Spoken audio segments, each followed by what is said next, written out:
Thank you so much for being here with us today. We're so excited to be with you here at South by Southwest 2024. South by brings together diverse creative worlds into a single city that embodies the attitude and nature of change, progress, and innovation. To cut through the noise, our space is committed to championing that narrative of looking forward, embodying the kind of challenging discourse needed to redefine our relationships as individuals, as brands, and as communities. With 50 plus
This isn't just about entertainment, it's a revolution in engagement, community building, and interactive experiences.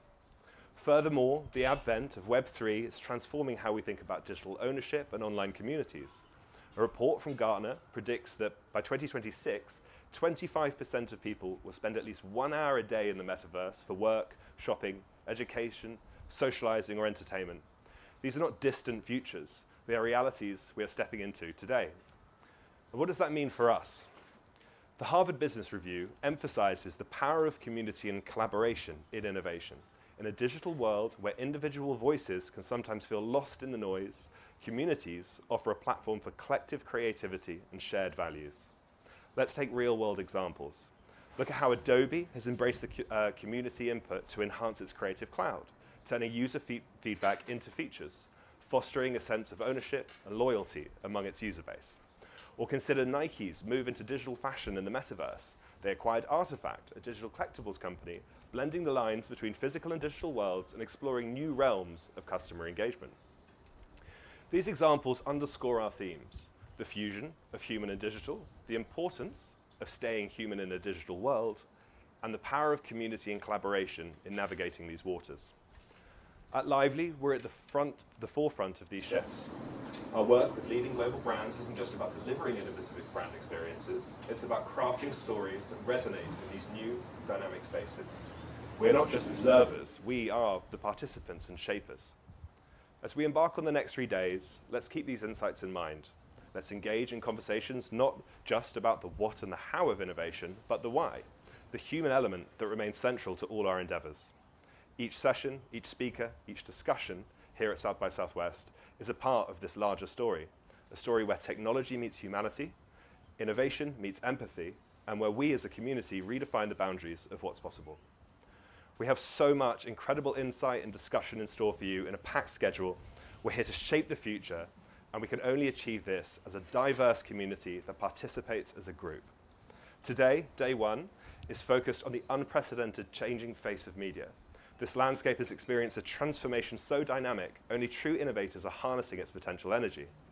Our fabulous lineup will explore how gaming, Web3, and the metaverse are creating unique mediums to connect and engage with far-reaching audiences. We'll shortly be hearing from Activision Blizzard Media, Nodal, Flaunt, Sawhorse, Geek, and of course, Lively Agency. Tomorrow, Sunday, embraces the discourse of the world of brand engagement, bringing together powerhouse brand marketeers from a diverse spread of the world's biggest and most exciting brands, delving into the future of brand marketing, the role of communities, and all things that move us further away from traditional advertising practices and into a world of true engagement and interactivity. We'll be hearing from Condé Nast, Degreed, Under Armour, Axon, Forbes, The Fifth Agency, and so many more inspirational brand leaders. And on Monday, our third day, we'll address the ever so present future, the intersection of AI, innovation, and creative frontiers. The front line of collaboration of our human and digital selves will ignite provocative discussion on the real impacts of AI and the plethora of opportunity it creates for all of us. Brought together from titans of the industry, Dell, NVIDIA, Wowzer, IBM, Unique, ArcRunner, VR Insider, and many more. And with that, enjoy the next 3 days of the best programming at South by Southwest. Intimate, diverse, future-focused, and damn right inspiring. With great thanks to our incredible partners, speakers, and South by Southwest audience, and everyone joining us through the live stream, and indeed Lively and the Grit Daily teams that made this experience possible. We implore you to join Lively's Fresh Takes community, where we explore the future of marketing through discussion, live programming, podcasts, partnerships, events, and so much more. Thanks so much, and enjoy the next few days. So let's give it up for the Lively and Grit Daily house. Welcome, everyone.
Thanks, Mark. That was a lovely introduction.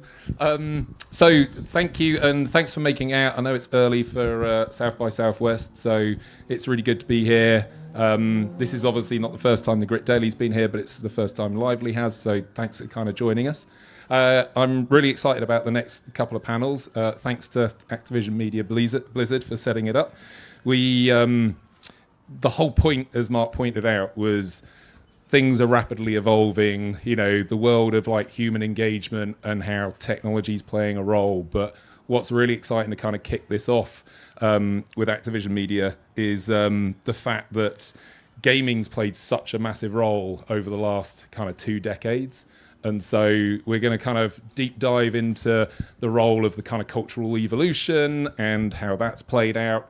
And then we're going to have a talk where we're going to kind of broaden it out about how brands need to kind of navigate their way through that landscape and also make kind of impacts with, you know, the consumer and the building of kind of fandom.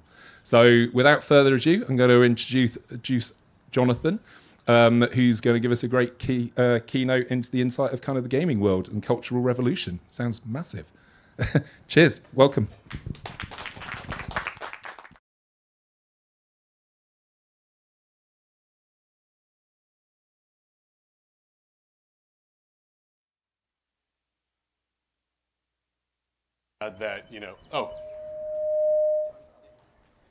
Maybe if I stand over here. Great. Okay. So thank you so much, Mike, for. So now we know that I have a boundary. So we're not going to go over there. Okay. I think we might have the opportunity space here.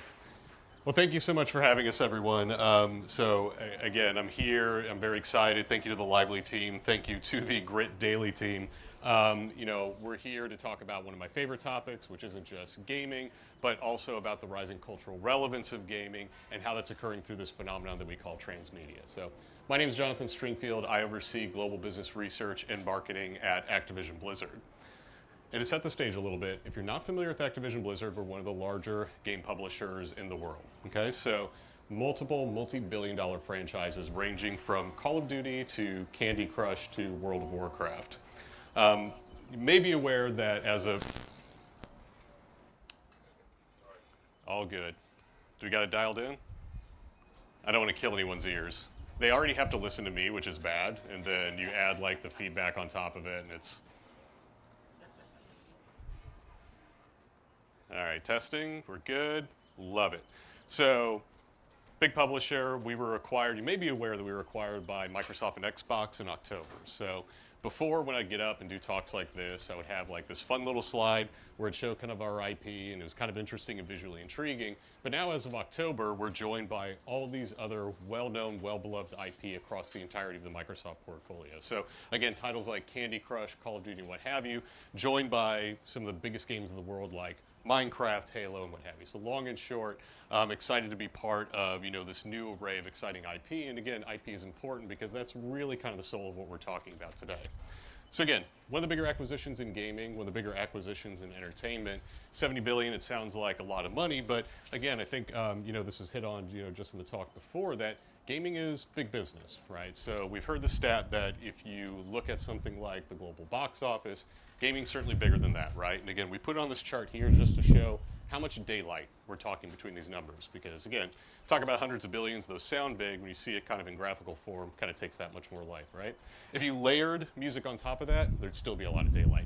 If you put revenue from CTV, still some daylight, right? So again, we talk a lot about this to kind of set the stage because not only are, we're working in a business that has a lot of opportunities, but importantly, as one of these very large entertainment sectors, it is reflective of an increasingly diverse and interesting base of consumers that are not just, I think, that stereotypical conception of gamer, but realistically becoming more normalized around just ways people consume media more generally, not anything specialized like, again, gaming or being in a basement or all these other stereotypes that have really been attached to the gaming audience. So some of these stats you may have seen in the past that if we think about the breadth of the gaming audience, it's, about 50-50 between male and female. The average age is 33. These are not children, right? And some of these folks have been...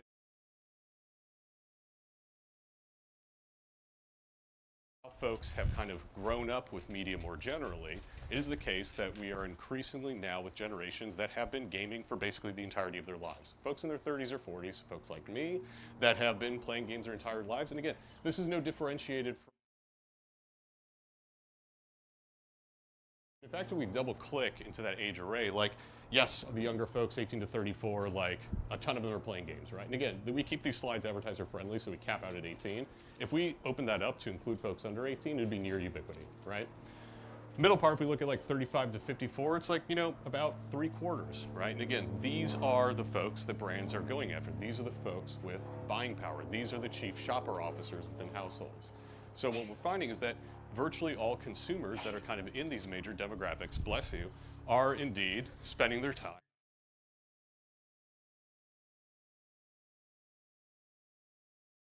The 55 bucket, but like in there, still half of this audience is gaming on a weekly basis. And again, it's important to reconcile because again, what this is speaking to is just larger cultural shifts in terms of this art form, in terms of this form of media, that's across basically all generations.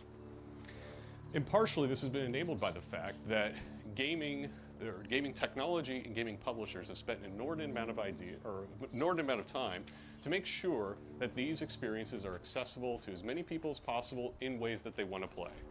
So a couple of years ago, we did a study where essentially we did media diaries to look at how folks were consuming media throughout the day, right? So not just gaming, but how that interplays with things like linear and live TV and streaming and social media and so on and so forth. Like few cool things came out of it, right? So one, if you look at like that prime time bucket, right? That classical, area where folks were really in the past, like, I don't know, upwards of 20 years ago, were consuming most of their media, that's kind of flattening out.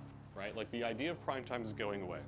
It's important for how we think about linear television, which we'll see here is not higher than streaming. This is the story we've been telling for the last 10 years, right?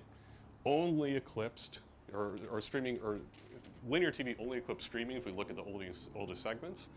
But in general, what we found is that things like streaming TV, short-term video, mobile, this has been able to enable consumers to essentially consume media when they want, how they want throughout the day. And they do that now.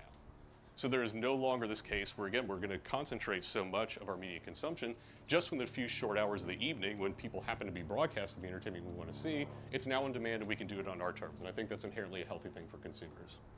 And what we find is that, again, throughout all of this, gaming is one of the top choices amongst folks that play games. And again, this is something that I want folks to internalize, because if we think about how a lot of people think folks play games, they think of someone sitting on a couch with a controller, and a lot of people do that, right? But an even larger number of people are pulling out their phones in the subway or on their way to the grocery store. They're playing on PCs. They're accessing it through all these other technologies. And what we find is that when I talk about gaming, I describe it as an ecosystem. Multiple modalities through which individuals are tapping into the entertainment experiences they want.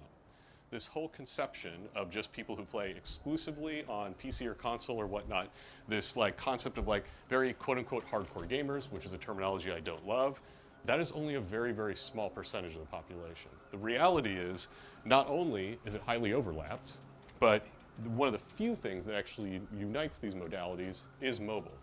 And therein, we're not just talking about casual game players. A lot of the studios at Activision Blizzard over the last few years have spent a lot of time transferring much of our core IP onto mobile phones for specifically this reason, right? Things like Call of Duty, things like World of Warcraft. Because we want to be where our consumers are. And if we extrapolate this out a little bit further, when we talk about how individuals access games, we tend to talk about mobile, we tend to talk PC, we tend to talk about console. And this isn't something that's going to be next year or 3 or 5 years, but maybe not even 10 years. But we're going to get to a world, as the consumer internet gets strong enough, where cloud technology is going to essentially make all of these divisions more or less go away. So at some future state, and I'm not going to be so bold as to call a year because I can't do it for you, in some future state, we will not worry about little plastic boxes that are in folks' living rooms or the differentiation between a PC or mobile. People are just going to be able to access the entertainment experiences they want, when they want, how they want to do it, with the people that they want to play with, right? And that is something that I think is really going to supercharge not just gaming and the extent to which it continues to rise in the cultural zeitgeist, but entertainment choices more generally. Now, knowing that it's kind of a complex ecosystem, what I found is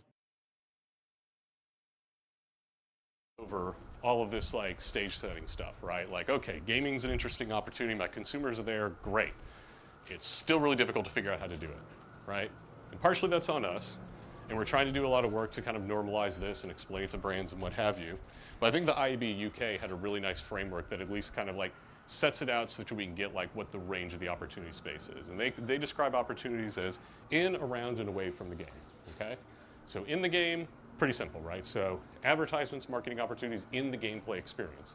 Now, in the gameplay experience means that it has to be handled very carefully. We cannot have something that will disrupt the gameplay experience. We cannot have something that disrupts the lore, the fiction, the story, the immersion that folks are trying to establish when they're in the gameplay environment. Because if we do that, it's going to be a bad experience for the player, and that also means it's probably going to be a bad experience for the brand. In another world, I do entire talks on this, and it kills me that I'm just going to walk away and leave that point there, but let's just say there's a lot to it, and it's important for advertisers, marketers, to make sure you're finding the right partner and publishers to do this well, because it can be very powerful, but it's something that we want to make sure if we're going to go about these endeavors, we're doing it well. Around the game is just that. So the example here is the Xbox dashboard. So if you turn on an Xbox, you're going to come to your own personal loading screen, you can go into your game experience, but there's also some placements for advertising in there. In things like Candy Crush, we do rewarded video that's opt-in. So this is not within the core gameplay of people crushing candies, but it's essentially around it, right? And again, it's opt-in such that it's kind of weaved around the gameplay experience, and we spend a lot of time to make sure that it's weaved in well. And once they go into that, it gives them a booster the next time they're actually in the gameplay experience. So it's adjacent to gameplay, but not something that's actually directly within the flow, and that both leverages the power of the gameplay experience without having as many potential thorny issues if we were just kind of, again, in the gameplay experience. And finally, away from the game. So this is the stuff that even if you've never heard anything about gaming or whatnot, but if you work as a marketer, if you work as a marketer in entertainment, you've seen this stuff, right? This is on-pack, this is IP marks and rights. This is essentially using things in the past or in other cases like a movie launch or a TV launch or what have you, and just kind of leveraging that IP for a CPG brand, or in this case a restaurant brand, to kind of do promotion. And the reason that this is a popular marketing tactic is because I think we've known for years, decades, that the association between IP and brands can be extremely powerful. So that kind of brings us to this point of what transmedia and how IP in gaming has been rising more generally. So what I want to do is talk a little bit about the history of it in a very short way, just using the IP within the Microsoft portfolio as a means to kind of explore how this has worked over the past couple of years. So we look in the past, I think video game adaptations started somewhere in the 1990s, and there were some very bad movies that at this point are like super comical, like they're now cult classics by how bad they were. And there's a lot of reasons for that, but for the most part, if you watch those movies, they have nothing to do with the game at all. Like they are so completely orthogonal to it, like yes, they have some of the same characters or setting or what have you, but the connection just isn't there.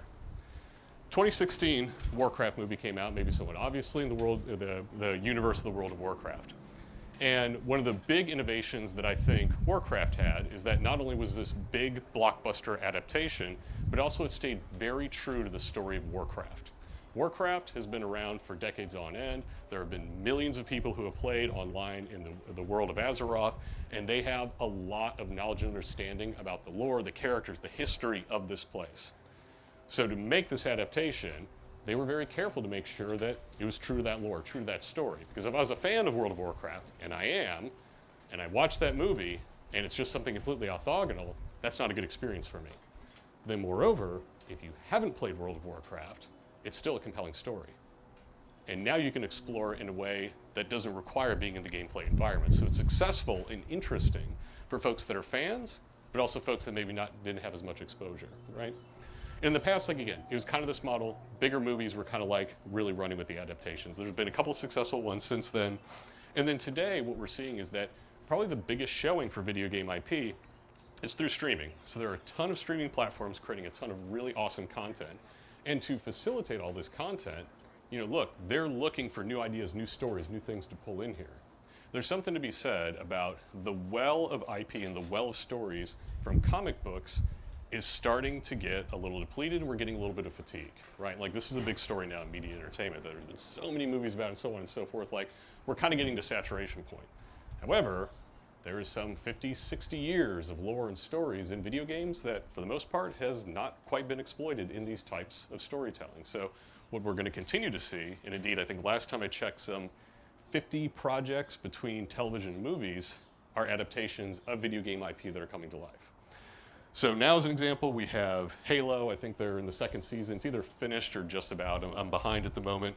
But then in April, Fallout's coming out. So I am super excited about this one.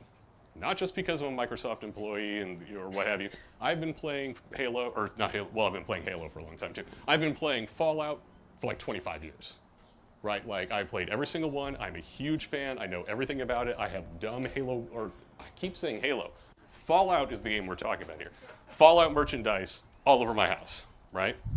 So I'm extremely excited about this. One, because it's something that means a lot to me. It's an IP that I love, but then also like I get to share it with people that just have not played this game before, and that's exciting to me. And I'm excited to see like how they bring this to life and how that resonates. But again, I wanted to take that moment to kind of dwell on that fact that this means something to me before it even launched. And so this is a project that's launching with fandom built in. I'm in. I'm watching this no matter what. And I will watch the entirety of it, and I'll be very happy to do so. And then we look forward, right? So I think it's been announced that there's going to be an adaptation of Minecraft. So to be clear, I don't know any. I'm not close to this project. You will get nothing out of me. Everything here is what has already been announced, right? A movie is coming. Jason Momoa and Jack Black are attached to it. That's it. Significant because, again, another big screen adaptation, and also Minecraft is the biggest video game ever, period. Like, very few qualifications needed for that, right? An interesting point here is that this is also speaking to a new generation, okay? So I just spent a lot of time talking about Fallout, how that's important to me. So I have a son that is starting college. I know what you're all thinking, like, wow, you look so young and whatnot. I'm like, go on, I know. But no, 18 years old, going to college, okay? Played an inordinate amount of Minecraft in his youth, right? Building things, figuring out like how things worked. So he's going to school as an engineer. And like I think partially like some of that, like I don't know, probably the parenting had something to do with it, but like also him playing so much of that game, I think really kind of influenced his disposition there. And in the same way that like I'm amped for Fallout, he's so amped for Minecraft, and he was so amped for other movies that he grew up with. So even this concept of nostalgia, we now have this sliding scale that we think about nostalgia in the frame of someone like myself, right? But also, Gen Z has been growing up with these types of entertainment experiences, and it's just as powerful for them. And I think it's definitely something we want to keep an eye on as we move to the future. And what we know from looking at how IP impacts, brands is that even in our game environments, when brands are adjacent to things like IP that they love, like Candy Crush and Call of Duty, and it really augments the power of their activations. And again, that's entirely the point that they want to come into our context because it carries that power. It's the same reason that these adaptations are going to become that much more common and that much more popular because, one, studios know they have fandoms built in, but the two, things like IP have power.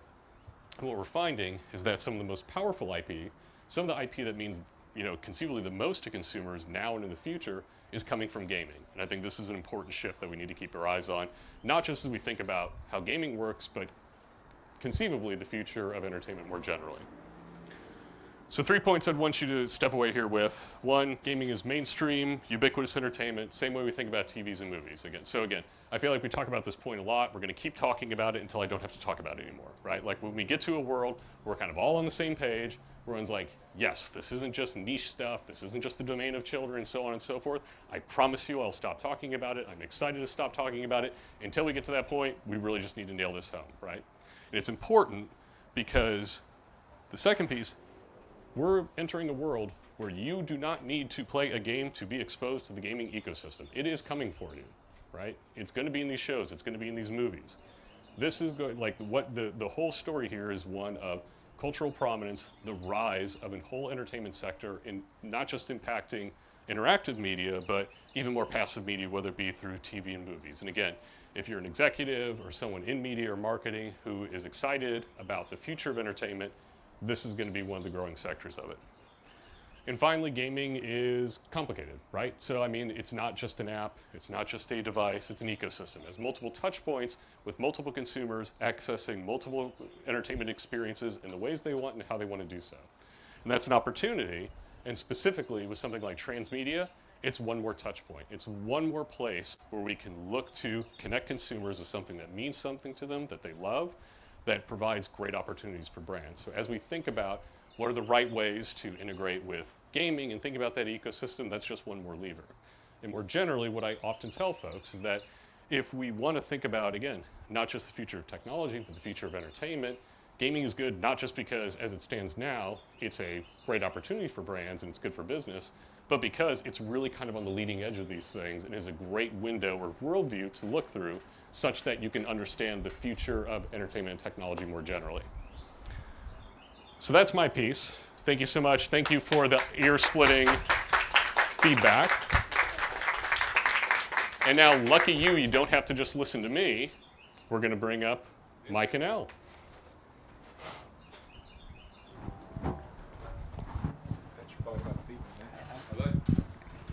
I hope we got it. Oh, you know what? I'm going to sit over here. Yeah. Elle, come join us. I'll sit on my own. No, you sit there. You sit there. Thank you, Jonathan. That was brilliant. I think, this is the whole point of this whole conversation. Let me introduce everybody first, though. So, Jonathan is head of strategy at Activision Blizzard Media. And as you've just heard, he's also an author of an incredible book. I'll plug that straight away. That kind of takes you through that whole evolution of gaming and the impact it's had on culture and the best way to kind of navigate it from a media partnership point of view and things like that. So,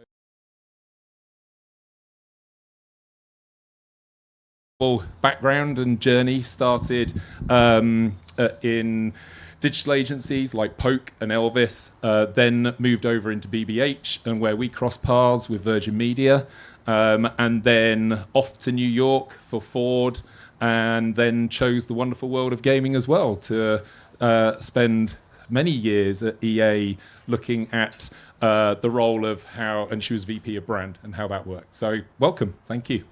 Thanks for having me. Thank you. Hi.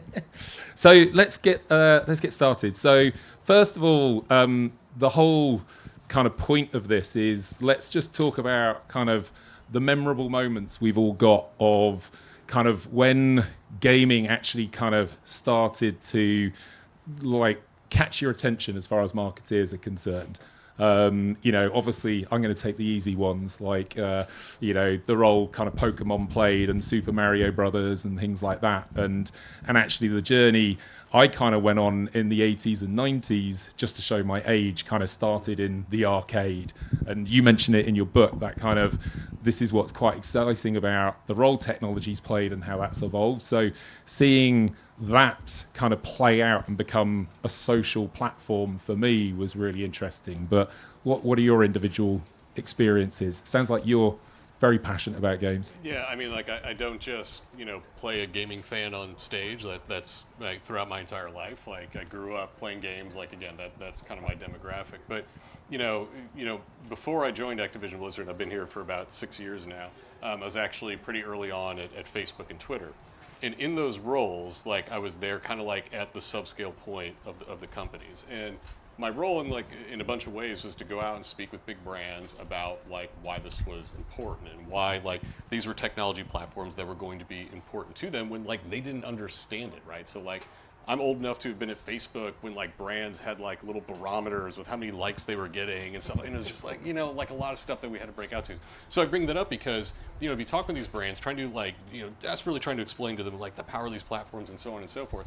And as a fan, I was kind of keeping my eye on gaming. And I was like, it's kind of a big deal, right? Like, again, like, oh, it got bigger than, all the things we just said, the box office, then music and so on and so forth. And I was like, I get, like, I don't want, a bunch of ads or other, potentially gross stuff in there. But, like, on the other hand, like, there's ways to do that are, potentially very nice and correct and what have you. And, like, that's a huge opportunity for brands. It just didn't see a lot happening. So that's why when I had the opportunity to go to Activision Blizzard, I was like, well, I have to figure this out. Like, I have to see what's going on here because that just seems like a huge opportunity. I love what you're saying there as well, because actually there's no difference really now between social media platforms and gaming platforms, especially in live service universes. And so actually, in a way, it's kind of the same job, but combining those two passions. My lens on this is that it's universal truth that great marketing speaks to the emotions. It pulls at the heartstrings before it is delivering like a rational differentiator. I grew up playing Tomb Raider. I went to Venice a lot in Tomb Raider. If I go to Venice now, I can't stop thinking about just diving into the canals and like swimming under the bridges. But a more sort of emotional experience was during COVID, spending hours with my husband taming a white horse on the snowy riverbank and passing the controller back and forth to each other to tame the White Arabian in Red Dead Redemption 2. When that horse died, I wept. My car is named after that horse. I actually crashed it this week, and I think that the reason that it was so hard, it was a safe crash. The horse died twice. I know. It really brought it back. I was like more traumatized by the fact that I lost Silver Spoon twice. That's her name. And the point being here is that the emotional connection that I had to that horse in that game is much, much deeper to the emotional connection that I have with any protagonist in any film that I watch, because I am the protagonist when I'm gaming. And so that's why there's such an incredible opportunity for marketing if the marketing doesn't look like marketing. So that opportunity, I think, carries a huge amount of risk.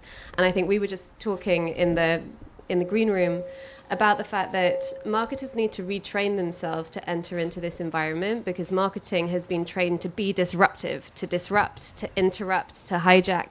That is the last thing in the world that gamers want. You can't disrupt that fan experience. But there's a brilliant article by Keza McDonald, who's the gaming editor of The Guardian, last week, called "Why Do I Get So Attached to Inanimate Objects During Gaming?" I would really recommend reading it to everyone. Like, there is so much opportunity for brands to be in that experience in a way that is like quirky or fun or different. The way to do it, though, is to retrain marketing, and I think to really work with the creators. I think it sort of looks more like a brand partnership type thinking, or really like at its best creative collaboration, but it has to be done between the makers and done fan first. And so I think that gaming is actually redefining what marketing is for gaming and social media all being in these sort of big new network effect ecosystems. I think that's really exciting. That's great. And look, my next question was going to be about what drew you into gaming, but I think that's pretty clear. I think the thing I want to jump straight into now, which you brought up at the end of your keynote, is the fact that it's we're heading into like the third decade of growth of gaming and things like that. And for people like us, it's such an obvious way to engage with a broader audience. Why do you still, well, you said it, you're going to keep talking about it until people get it. Why is it why are we still having to persuade people rather than like hold them off? Because it just seems so obvious to people like us. What are the barriers? I mean, I think the gaming as an entertainment it's just laden with misconceptions, like end to end, right? So, and again, like we talked, perhaps quite a lot, and again, like that whole point of we're going to have to keep talking about like just even the demographic skews, and like even amongst my team who go out and we do these talks and what have you, we kind of like tally up how many times people reference like teenage kids in a basement, right? Because, like that's always the stereotypical view that people use, and like yes, like I think it's evocative in terms of like figuring out like what we shouldn't be talking about, but then the question is what should we be talking about, right? So on the one hand, I think there is a little bit of a differentiation or misunderstanding in terms of the audience opportunity, and realistically, like it is the case that every consumer that you want to reach is in gaming in some which way, shape, or form. So the only question is, what is the right way to reach them, and where in that ecosystem are there? But that's the rub, right? So even in that world where we can get everyone over that hump, right? And they're like, yep, gaming's a great opportunity, we're into it, and so on and so forth. It's still going to be difficult, and I'm deeply empathetic and sympathetic to brands about how difficult it is to navigate like to where your audience is. And so again, my team exists for that. Like we pride ourselves in like being a good publisher that can partner with them, but like it's just that, like being able to find the right partnerships that can connect with these audience, because when you can, and I think to Elle's point, very importantly, to do it in the right way, it's extremely powerful. But that's a lot of friction, and again, like brands have a lot of constraints. They don't love friction. I understand that. So I think we're trying to find the ways to make that easier, because once we can kind of hit that inflection point and people get the opportunity, and the opportunity gets that much more seamless, then I think we're in good shape. But for me, that there's just so much. The one thing brands do enjoy and seem to enjoy from the advertising marketing point of view is the creativity around it, and I think that's what's so great about channels like or media platforms like gaming, is there's so much more room for creativity. And like you said, Elle, the great thing is there's this, social media has kind of, got to be careful what I say, but the kind of led the way over the last decade, but has now, it's getting a bit of a backlash, and it's more of a broadcast channel actually, than where people are actually getting stuck into these games and building communities. I quote my son all the time. I drag him out of his room because he's playing Roblox or Fortnite, and I want him to watch a movie with me, and he goes, "But why, Dad?" You're kind of like, I'm in there, like you said, building stuff. Like he's this startup architect. He starts taking pictures of buildings around cities, and is like, I'm going to rebuild that. And yet me as a parent is trying to drag him away and say, come and watch a film. And he's like, so you just want me to sit here and do nothing? And and God, he did that when he was 10, and I couldn't really argue with him at all. So it's kind of interesting. So Elle, you've been in an interesting role at EA though, because you had to kind of go through all that branding exercise at quite a key moment, in the fact that how did you navigate the fact that the absolute core principle of gaming is fans, and we'll talk about fandom later, but your role was kind of to expand this brand out into a broader audience. How was that navigation? Well, I think it comes back to your other question as well, which is, why is gaming the biggest entertainment medium in the world, but yet it still behaves like a subculture and people still find it inaccessible? And that was what drew me to working in the space, because I've always worked in like media, entertainment, technology. I worked for BBC Youth for a really long time, and Virgin Media and Sky. being more UK-based brands. And I was just really interested in like this moment where there's such a paradox. People don't ask each other whether they listen to music or whether they watch TV or if they watch a film, but they do still ask each other if they play games or if they're a gamer, and those things are different. To your point, the people who self-identify as gamers have, in all honesty, gatekept certain aspects of this industry.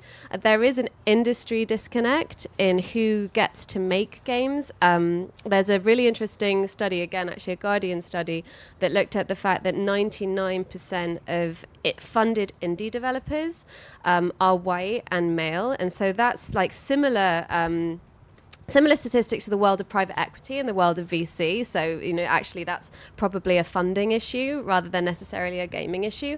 But if those are the people who are funded to create the next generation of games, that could be problematic. Gaming industry, I think, averages now with like current data around 63% male, but the audience for gaming is approximately 50% female. And when people used to say to me, well, we want to do a partnership because we want to reach gamers, I was like, right, so that's everyone. Like, who do you think gamers are?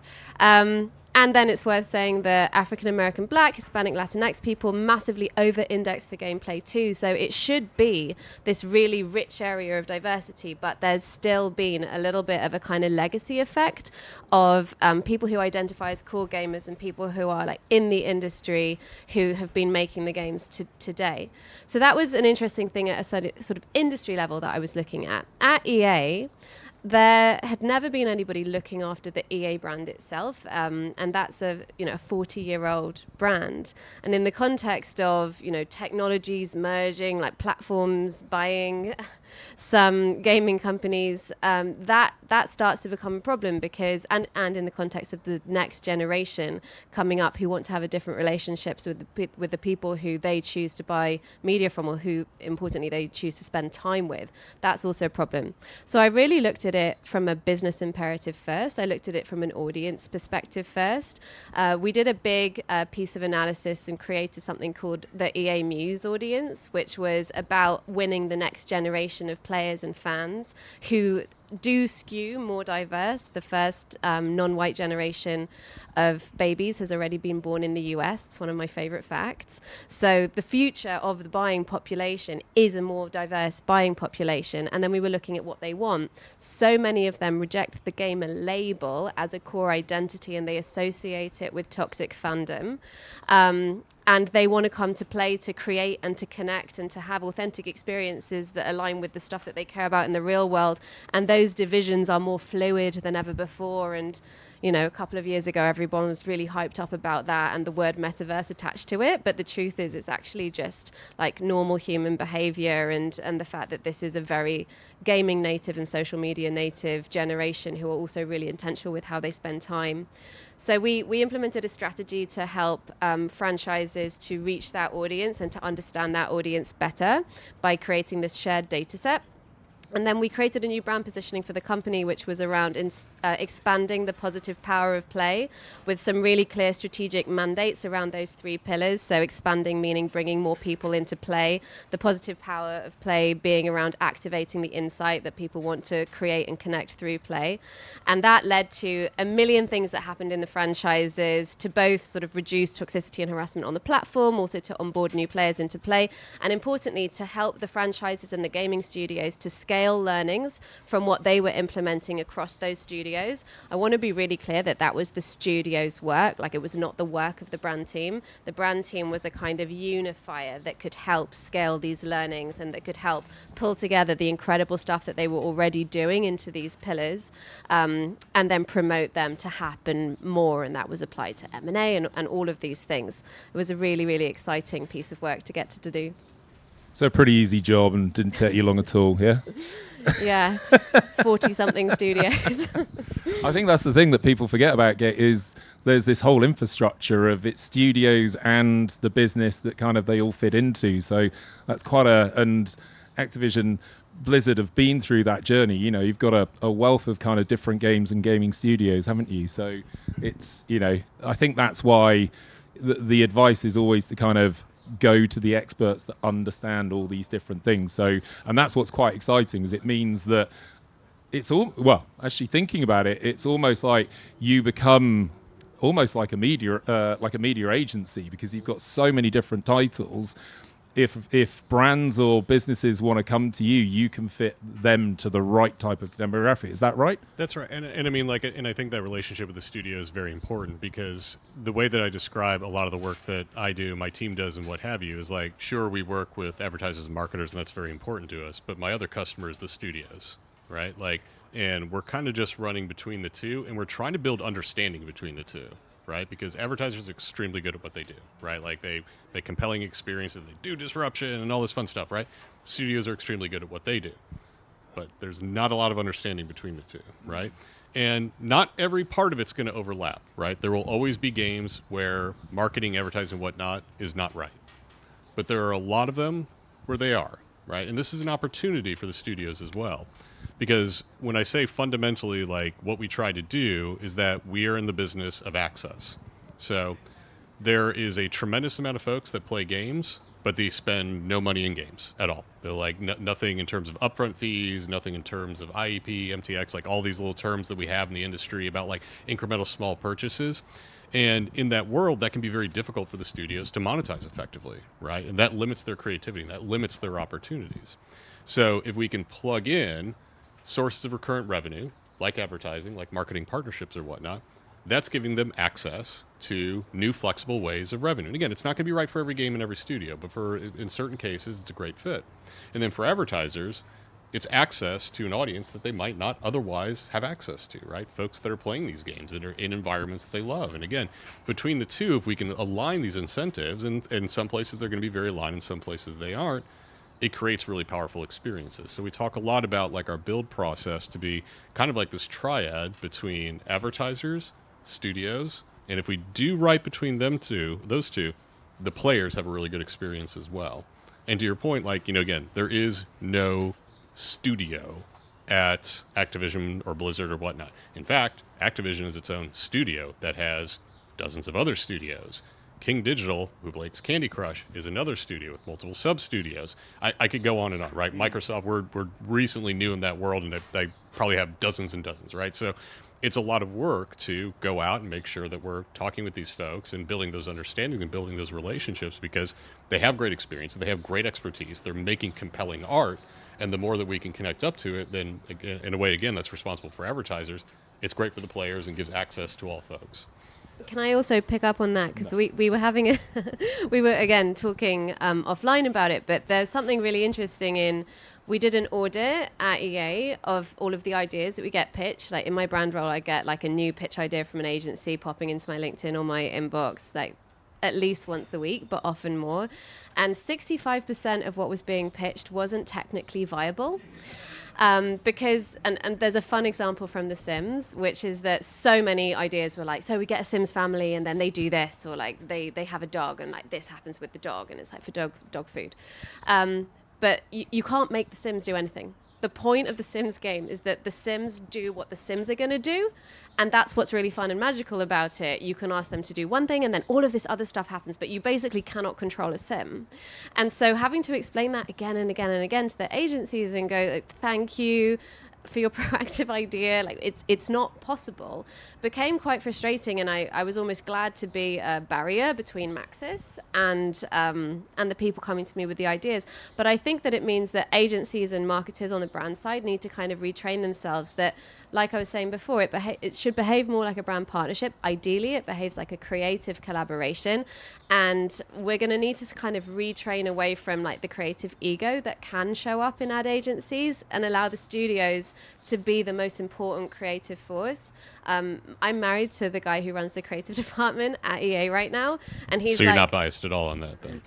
Well, he's like, I was always like the most important creative voice in the room on the agency side. And he's like, I am the least important creative voice. That is my job. The studios are the creators and I enable creativity. And that's why that's an incredible match. But it is a real new muscle for agencies and for brands. And do you know what? That's such a good point about all of this, and probably most of the conversations around South by is the role of a brand and an agency, and then the arenas they decide to engage with, because this sounds exactly like some of the experiences I went through with music partnerships, is don't sit in your ivory towers thinking because it's like us, we call ourselves a creative innovation agency, but the mistake nowadays is sit there in isolation and think, oh, I'll do some online, we'll do a brainstorm, we'll come up with a great idea, pitch it to our client, and then go to the people that really understand it. Because there's just, it's a heavy lift, it's very time consuming, it become really expensive. And for me, that's the whole thing, is it's like we've been talking about collaboration now for a decade, but it's so ridiculous how we aren't actually collaborating. It's like, that's the purpose of these events, isn't it? Like, it's almost like this is where the creative process starts, is come listen to the people that understand it, have a conversation, get in a room and talk about like we all know now, talk about the audience first, and then engage with the right and channel that way, rather than sit in our offices in our doing our creative stuff. It's like you end up repeating the creative process like 10 or 15 times, don't you? So how do you though, because I think it's great hearing about how it all works and how it's set up, but how do we change that? Well, it's kind of ingrained into the industry, isn't it, to work like that? So it's how do we kind of communicate to people to collaborate better? Any kind of advice, or is it just as about like come to events like this and meet people and talk about it and take it from there? I mean, I think some of it is just building mutual trust and understanding, which again is fundamental to so many things. But like, again, no one wants to go out and make a bad ad, right? Like that. No one gets up in the morning, regardless of where you work, and be like, I'm not going to bed until I make a bad ad, right? So, but doing so in a way, and again, like I think there's, to have understanding and what have you, requires humility. It requires being able to like flex yourself and understand. And I think like that's kind of where we're at. That, and again, it is between the advertisers and the studios. Advertisers have a lot to learn about marketing and being able to see that as a way that, like, if we endeavor as game studios to reach every person on the planet, to do that, we will inevitably need things like advertising to do so, in the same way that television and movies and so many industries have before. And then advertisers, if they want to get on board with this really exciting, innovative, new entertainment sector, then they need to build that understanding as well. But Al, you're definitely the expert here, so I'm going to leave my preamble there and let you actually nail the question. No pressure. Am I? Well, I think that there's a role for gaming native creatives to either start their own agencies or to work in advertising. I think there's a lot of opportunity to build in some of these more open world spaces, or these three-dimensional web spaces. I think native Roblox creatives, that's really interesting. Native Fortnite creatives, that's really interesting. I think if you want to do a partnership in a large AAA, you need to understand that needs to start to be planned 5 to 3 years in advance. And so also just like generally that level of education of the understanding of like the game development framework and the process, I think is helpful. But I am seeing more gaming native people joining creative agencies, and I don't think that that's a fad. No. I think that now that we've sort of gotten slightly less wedded to that metaverse word that was in every single earnings report, just like spiked in 2021, then fell off a cliff, and now it's AI. The Economist has great charts on that. But I think what you're left with is people trying to work out how to authentically ideate within the worlds of agencies, and the ones who bring gaming native people in will probably do that very well. That's a really good point as well, because there was a bunch of stuff there. I've got to try and make sure I don't ask 15 questions in one go now. The facts are like 1 in 3 humans are gamers and game in some shape or form, which makes it such a popular medium.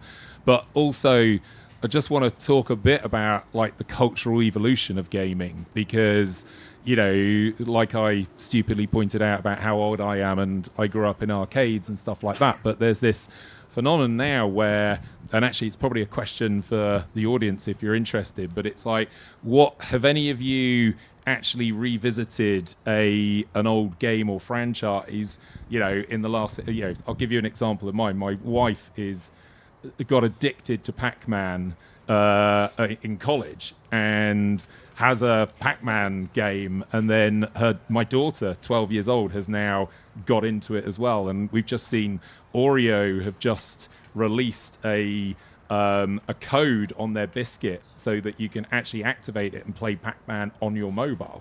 So that's just crazy of how it's done. So anybody, you were nodding. What's your have you have you revisited it recently? Sorry to put you on the spot. No, you're good. During COVID, I replugged in my Xbox 360, so not quite as Pac-Man, but it's old enough. It's very different. I think I've become accustomed to a lot of the graphics and features, almost like watching an old movie. Yeah. For the same reason I have barriers to enjoying that, I also have barriers to enjoying my experience. But my wife really enjoys Black Ops 1, the zombies, and so she'll bring that. That still gets recycled in our household pretty often. So but there is barriers, I think, that we're spoiled by new technology, and so going back to an old game is a little hard for me. Right. But I'm a gamer, so. Yeah. Fair enough. And have you got any examples of that? Well, your books, covered quite a lot of that. Why are we seeing people going back to old games and things like that? I mean, you form special connections with media that are meaningful to you, right? And, again, I think Saturday morning cartoons and like old Disney movies, and we could probably like wax like 15 other like examples here, right? Like these are all things that maybe are from your childhood or what have you. And like, they really kind of stick with you because that was like maybe a formative moment of your life, or it was like with someone you deeply care about. And like, again, because gaming has been part of like my media consumption my entire life, like there are definitely games that like I would play with people that I love and had a lot of meaning to me, and like I revisit them for that reason, right? Like it's because like it helps me like remember folks and relationships in the past and what have you. Now, to be clear, again, like you could say that about a television show or movie or anything like that, right? And again, this is entirely the point, that this is media, and good media affects you, right? Like it affects you at like a fundamental emotional level. And in these cases, games have that same power, and in some cases one could make the argument successfully that more so because it's not just passive, like you're involved with it. So I think it's definitely been the case, personally for myself, but also I think something that's going to be just that much more common given, again, the prevalence of gaming in general, but then also how it's been entwined in people's lives. Yeah, I would really agree with that. For me, it was my husband and I played along episode by episode to The Last of Us when it was brought out. That was really fun. I had to stop doing it actually because the game freaks me out so much more than the TV.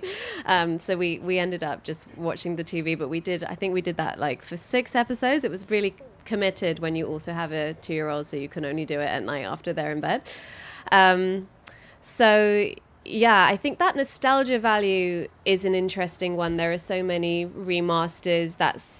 I feel like partly it's kind of it's like a media executive call to do these remasters. When you look at the data that shows that pre-Barbie last year, the highest grossing movies were all sequels. There's a real like focus on IP right now. That's been a real kind of buzzword in what's being invested in.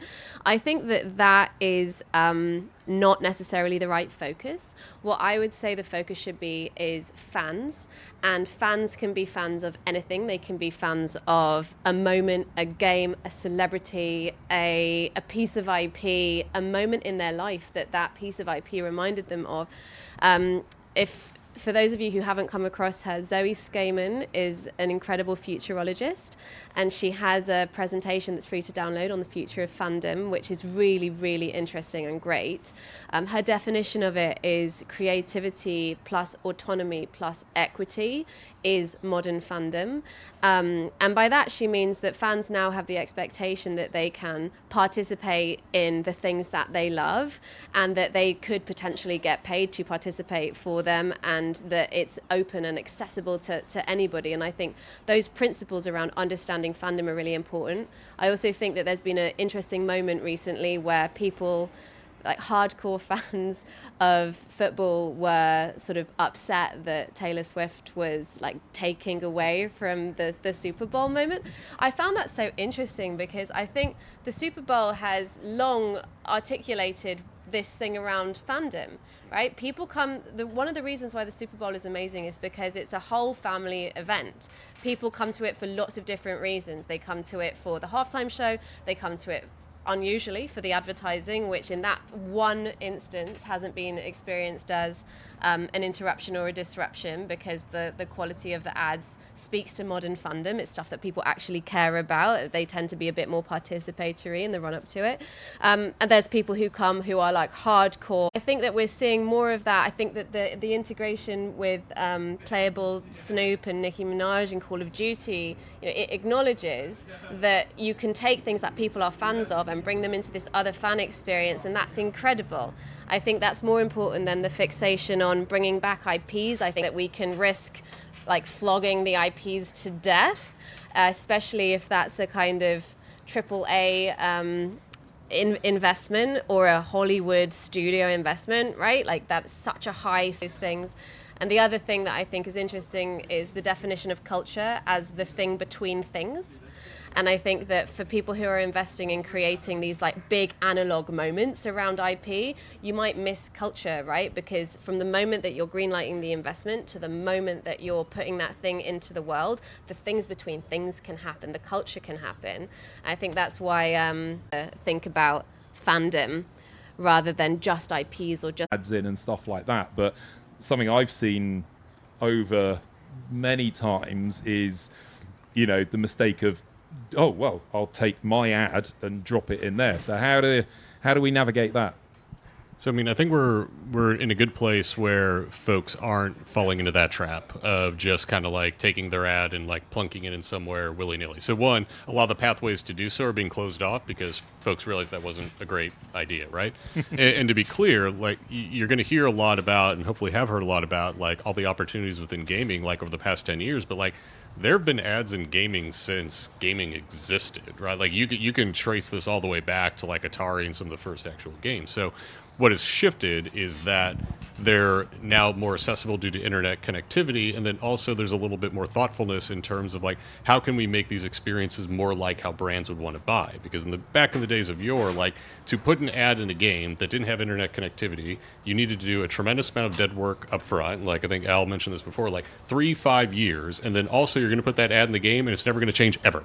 Like that's it, it's done. So you can go back and play games on like the Super Nintendo or Genesis or whatnot. Your ad's still there, but that's probably not really like how you want to transact media, right? So in the new world, right, internet connectivity, games that are being built not just for gamers, right, which is like, and again, Elle is 100% correct, like we should be intentional between when we talk about like gamers versus game players, but games that are increasingly designed for everyone has created a lot more canvases. And in the current opportunity space, there is like a little bit of a bifurcation between, you know, basically turnkey programmatic media, and this is typically on the mobile side, versus kind of like these integrated marketing experiences. And like you see these things as like, you know, the Roblox concerts and things in Fortnite and so on and so forth.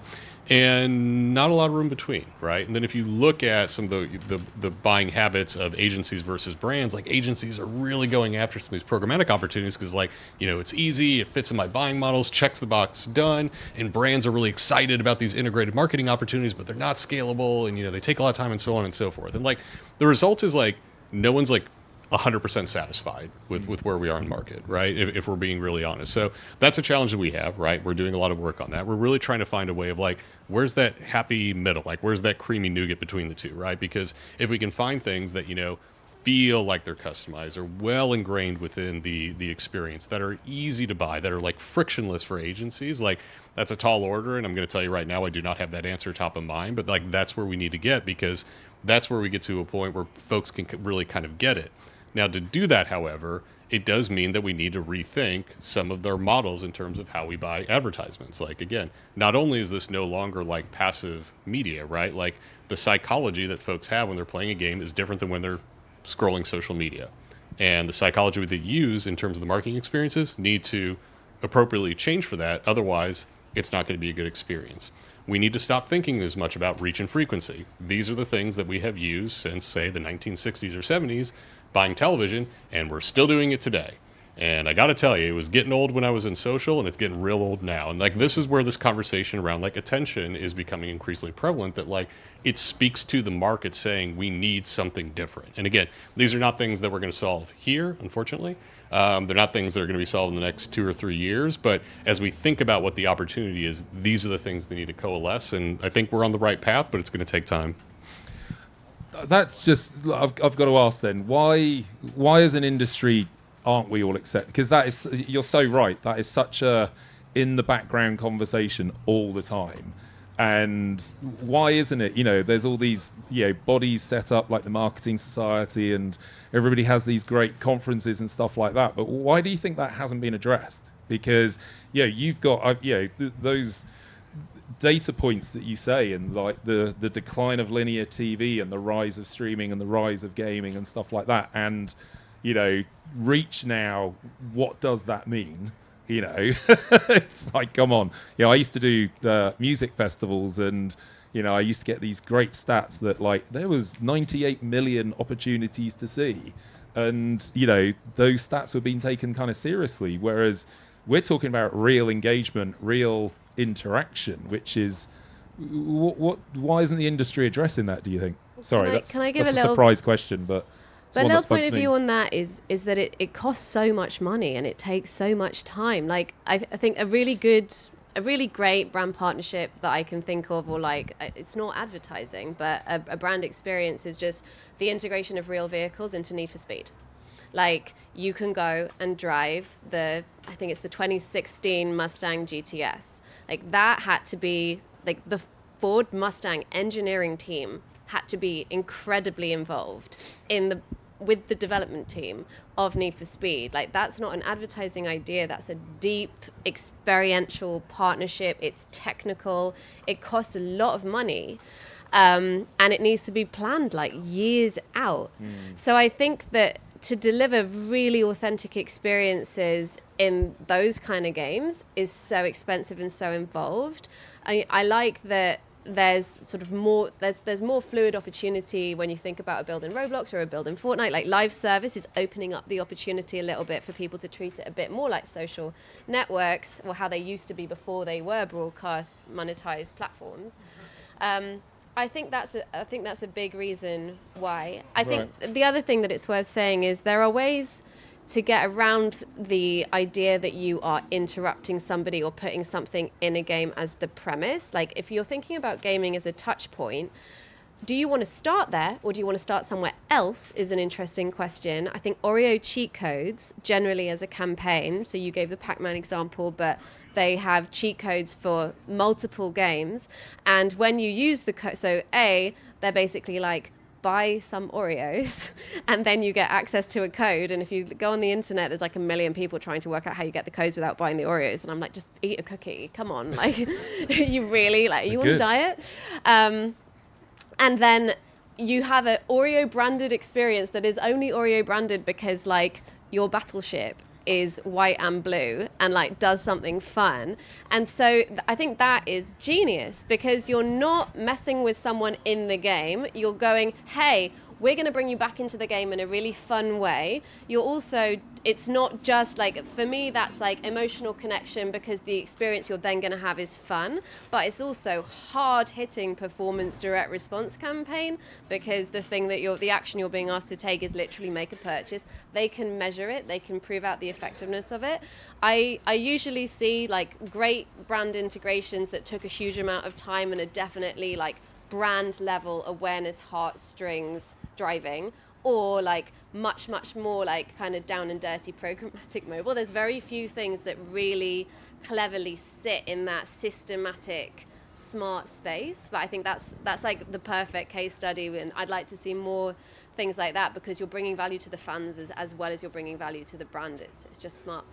And just because I think we've run out of time, but we've got a podcast later, so we can carry the conversation. The one thing, though, because we're obviously, and we didn't even touch on the whole Holly. You introduced it and stuff in your talk, but I think that's what's quite unique about Activision Blizzard is there are like these bigger projects can take, I think, Gran Turismo took 15 years to get into, reality. But that's where mobile plays a really good role, isn't it? Because it is a very good, for want of a better word, entry point that, you can, you can create something that people can interact with. And is that a good analogy? I mean, we talk a lot about mobile because, one, back to the point before about reach and frequency, okay, one of those boxes is at least checked, right? Like, you're going to get the most reach out of that, and then therefore, if we're trying to meet brands kind of like halfway to their world and, agencies halfway to their world, they can get a tremendous amount of reach there. But, moreover, like, again, there have been attempts in the past to try the upfront model for games and mobile, and like right now, the app ecosystem just really isn't built around that. So, most apps aren't charged upfront. There are some, and the good reason, and so on and so forth. But for the most part, they're monetized through other ways, and it happens to be a lot of them through advertisements. So, it's also the case that if folks are going into a mobile experience, game or not, we're already kind of at that social contract phase where it's like, okay, I kind of know what I'm getting into, and I know that this is being subsidized for me, then that's okay. So like what that means is then that like a lot of those barriers of, what you might be otherwise impugning on someone's play experience or whatnot. And again, those ads still have to be integrated in a very careful, thoughtful way that does not interrupt the gameplay experience. There's some things that are just non-negotiable, but there's more opportunity space there. And I think like we start there because it's a good place for brands to start to understand it, stretch their legs a little bit, and then also start to learn about like kind of these unique psychologies that folks have when they're really immersed in an entertainment experience. Yeah, that's just like getting the value equation right for an experience which is permissible to be interruptive. And yeah, there still is room for that too. It's a good point. Great. Well, have we got time for questions, or have I overrun? Anybody got any questions? I have a burning question. Brilliant. Well, gosh, should have asked earlier. I should have. Jonathan, you mentioned a future where what console doesn't matter, right? We're seeing that right now with more crossplay. I agree, it's trending that way. I'd love to know how platform exclusive content plays into that future and what the roadmap is. And then I guess what I'm really asking is when you're bringing Halo to PlayStation. So I definitely cannot comment on that. But look, I think across the industry, right, and like not speaking for Microsoft or Activision or Sony or anyone, right, just gaming in general, I think players want to be able to play games on their terms. Like that is the fundamental point. So I think all game publishers should be incentivized to finding what's the right way to get it to them. Because again, in that world, the more that these audiences can be opened up, the more that it's just good for everyone. It's good for the ecosystem. Increasingly, it's making more sense for things to become platform agnostic. It's been an interesting thing to see the PlayStation announcements and how they've been received by a small, very vocal group of fans who still attach their identities to the consoles that they choose to buy. But I think that is kind of like the core gamer demographic that represents the minority, as your data shows, of people who are open to playing. And I think this is part of opening it up even more. And I will say for all the folks that, might be upset about that, like there's also another set of folks who are like me, who I still own some of these games on PlayStation. I'm going to buy them again on PC because now I can play it on my Steam Deck or something like that. So again, it's like that same thing, right? Like again, it just opens up access in that way. And again, I think that's really healthy for the ecosystem. Brilliant. Well, I think we're going to have to call it a day there. Thank you so much. That was brilliant. I really enjoyed the conversation. Can't wait to carry it on. Thank you for all your questions, and we'll see you in the next panel.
month would get on stage and take a picture so that we can talk about some of the misconceptions in the gaming space. So if you are a woman, you identify as a woman, I'd love to get you on stage and get a picture.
Hey, we are at the Lively and Grit Daily House. I'm Mac, and I'm a tech reporter with CNBC. I am joined by the co-founders of the Wall Street Skinny. I'm going to introduce them in just a minute. Today's session is about virtual economies and how you build and manage wealth in these crypto ecosystems. I'm going to pass it over to Jen to kick us off. Hi, guys. So again, I'm Jen Sarbach, and this is my co-founder here, Kristen Kelly. We've been lifelong friends. We've been friends since the second grade. And the purpose of our podcast is to basically democratize access to and demystify the financial services industry. So basically, we answer and ask all the questions that you're too afraid to ask about Wall Street, but that you've always wondered and always wanted to know. We very much have like childlike curiosity, and that curiosity extends to the world of digital currencies. We are by no means experts or practitioners in the space, but it touches every element of the financial services industry right now, and it's creating new pathways towards wealth creation and for careers for young people. So it's something that's super topical. We're really excited to speak about it. Yeah. And so, Kristen, Jen, between the two of you, you've worked at Morgan Stanley, Barclays, Lehman, and then you moved from traditional Wall Street finance into this world of kind of demystifying it, as you said, both for seasoned experts and for people who are new to the space. Kristen, any other bio you want to add on there before we jump into the conversation? No, I was just going to say that we basically,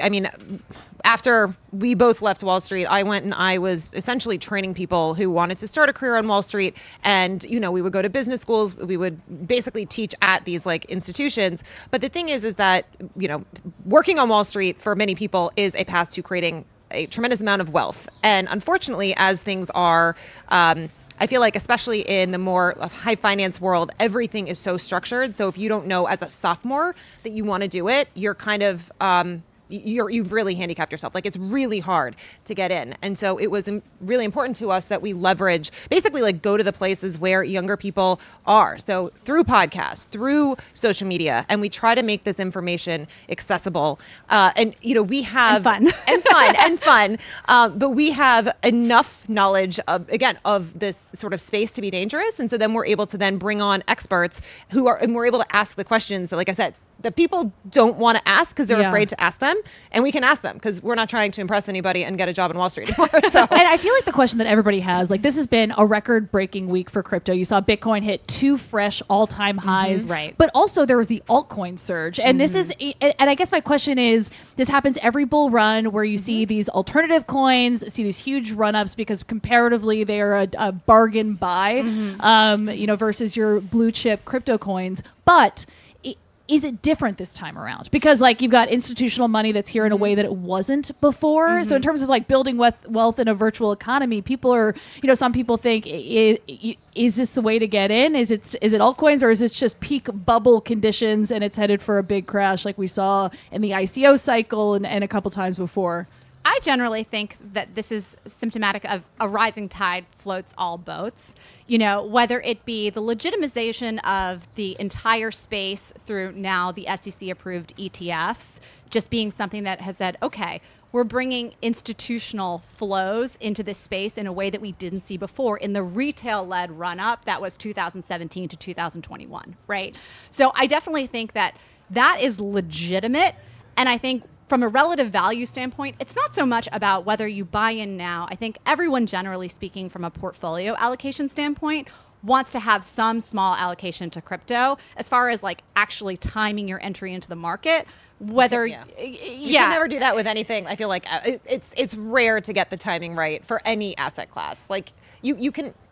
Unless you're at an all-time low. But again, you never know if it's the actual low or if it's going to keep going down. Right, exactly. So whether it's an optimal spot for entry, I don't think is the question. I think the real question is that I think that there's alternative ways to build wealth in the space now, not only by allocating a portion of your portfolio to individual currencies, but making investments in kind of the layer 2 technologies and infrastructures that are going to support these currencies now being the platform for increased leverage, for increased trading activity in the space. And I think that it's a conversation that keeps coming up with all the VCs who I'm talking to. They say that they have never seen deal pacing move this aggressively, especially with Bitcoin layer 2 companies. And when I say layer 2, I'm just talking about any sort of startup that's built on top of that base blockchain. So money is really entering the space in a way that it hasn't before. You talk about Ethereum. There's a major upgrade coming in 4 days from now that's going to cut transaction fees by 90%. So the kinds of things that you couldn't do before because it was cost prohibitive are now possible. So I think that's fascinating, this idea that the investment opportunity or like building wealth in a virtual economy is really going to be in terms of L2 infrastructure investment. Talk to me more about that. I think that that's one element of it. And I also think that as we think about access to the capital markets, right? Here we were, 6 weeks ago, everyone was forecasting 6 Fed eases over the course of this year. Now people are saying they might not go at all, right? And we've always been so reliant on central banks to be this source of monetary stimulus into the economy, right?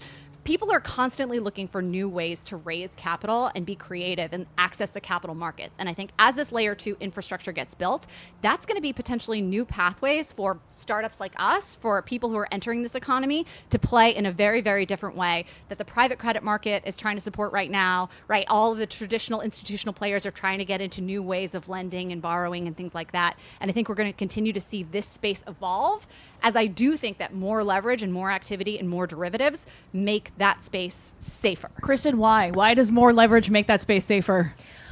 I mean, I think you can always argue whether more leverage makes the system safer or less safe. I think you can kind of go either way. It's like we both lived through the whole great financial crisis. Weren't you on who was on the Lehman floor? Me. I was working in CDOs, which, like, for anybody who's not familiar, right, that's where you're basically, you not only have the leverage because you take like a mortgage and you package them all up and then you lever that up. It's already levered, but then you lever it again and then you lever it again, right? So there's just like tremendous amount of leverage. So I do think there are situations where like too much leverage is maybe not the great thing, but at the same time, I mean, it also, and again, like leverage allows more people to be able to afford more things. And there is like benefits to it. And there's diversification within the system. Yeah. And I said that really quickly. Diversification within the system. I can't get that sentence out. So you have fewer really concentrated risks. Right. And so I think that that's an important thing. I mean, if we learned any lessons from the global financial crisis, again, I was sitting on the trading floor at Lehman Brothers when we went under. My dad called me. My dad is sitting in the audience. Called me at 10 p.m. on September 14th and said, you got to go to the Lehman Brothers. They're going to lock the door. And my entire net worth as a 23-year-old was tied up in 2 pairs of shoes I had under my desk. So I had to sprint over there. But the moral of the story is that I think people who are willing to take risks in times of volatility end up almost always being the winners in the long run. And I think we're seeing that for so many people who didn't get scared away during the crypto collapse, during what happened with FTX, all of that stuff, and looked for new opportunities. Hand in hand with thinking about this from a more regulated, more stabilized way. I think that that's going a long way towards building more kind of security in the system, if you will. Yeah, I mean, the erosion of trust that happened both in terms of the FTX collapse, but then also Binance just settled with the government for $4.3 billion. SEC was not a part of that settlement, so we'll see how that plays out. But I guess my question is more this building back trust and confidence in the ecosystem. How is that going? Well, I think one of the things that's interesting is that since this move is not retail-led, the faith that people have in the existing institutions, I think, helps lend legitimacy to the entire move. Absolutely. Yeah. I mean, like, you look at when this Bitcoin price run up started, it was when BlackRock put in its application for a spot Bitcoin ETF. Let's talk about how careers are changing. Like, you come from these traditional world, the traditional world of Wall Street and finance, and some people say these sales and trading jobs are going away, or they're not as vital as they used to be in this increased digitization of assets that historically needed a lot of subject matter expertise. Walk me through how the job ecosystem is evolving. Well, I think, I mean, one thing that we are noticing is, I think especially for young people, it's just such an amazing opportunity because so when we started our account, we had this guy, his name is Crypto Trader 321, and he reached out, and come to find out, he's like 23, 24, maybe a younger, I don't know. He just graduated college. He is getting called up by Bloomberg all the time to like quote, like literally there was an article on the Bloomberg or on the Bitcoin run up, and he's quoted as talking about kind of what's going on. And he's constantly, asked about that. And he was saying like he went to, again, a great school. He went to Georgia Tech, but he had like a 2.8. Anyway, long story, but he was able to get in, and now is again like considered like an expert in the space because it is sort of a newer, it's starting to get more mature. It's starting to get more legitimized on Wall Street. But for someone who is starting a career, I think it's just like, again, there's so many amazing opportunities. I feel like Jen is she actually worked in sales and trading. So she's kind of has her finger on the pulse of kind of how things are changing in terms of the traditional. Yeah, I can speak to that. So, I mean, when I started my role in 2006, right, so many things were still manual. If you wanted to get a trade executed, you actually needed to like stand up and shout across the trading row at someone. Now that is no longer the case. So there's just fewer warm bodies needed in that system. So there's a compression in terms of how much talent is required, but also it's so competitive to break in. So it's becoming increasingly challenging for young people to really build a footprint for their career coming up through that line of business, right? The reality is there's no college major that prepares you for a role on Wall Street or in finance in general. You can be a comp sci major, you can be a finance major, whatever. You're not going to know anything that you need to know day one on that desk until you get there. Jen was an English major and I was an engineering major. So like we had no background in finance, but it's the type of thing where they expect that you're going to come into the job. They're going to train you in everything you need to know. Most of what you learn it's like the apprenticeship model. Right. So you're learning most of what you need to know on the desk. But in the digital currency world, even less so, right? Again, having a programming or coding background might help you, but there are fewer barriers to entry because you don't have to break through all the nonsense of these elite institutions with these specific recruiting programs at target schools and things like that. And so I think that it's actually become a great source of opportunity for young people who maybe want a career in the financial services space, but don't want to go through those traditional means to break in to a much flatter bench and be able to distinguish themselves much faster in their career, because all of this stuff is learned now in real time. Again, whether you go to Harvard or whether you go to some college that no one's ever heard of, none of them are going to have a cryptocurrency major, at least not yet. Yeah, maybe they're starting to, but... And did you say like you onboarded into crypto by watching a Netflix documentary, Cryptopia? That's how I learned about the blockchain, was by watching a 2020 documentary on Netflix when I was locked up in my house during the pandemic, and I was like, I might as well learn Matt this. Levine's like 40-page essay. Yes, that too. And we read, we recently did an episode where we spotlighted Michael Lewis's book Going Infinite about the rise and fall of FTX. Honestly, the most interesting parts of that were how someone from the traditional financial services background, if you will, right? Not that like Jane Street is such a traditional firm, it's a high frequency trading firm, but how that gave rise to someone who then said, hey, listen, I'm going to take all these risks in the digital currency and exchange world, and then brought down the system single-handedly almost. I think that it's really interesting to see the intersection of the two.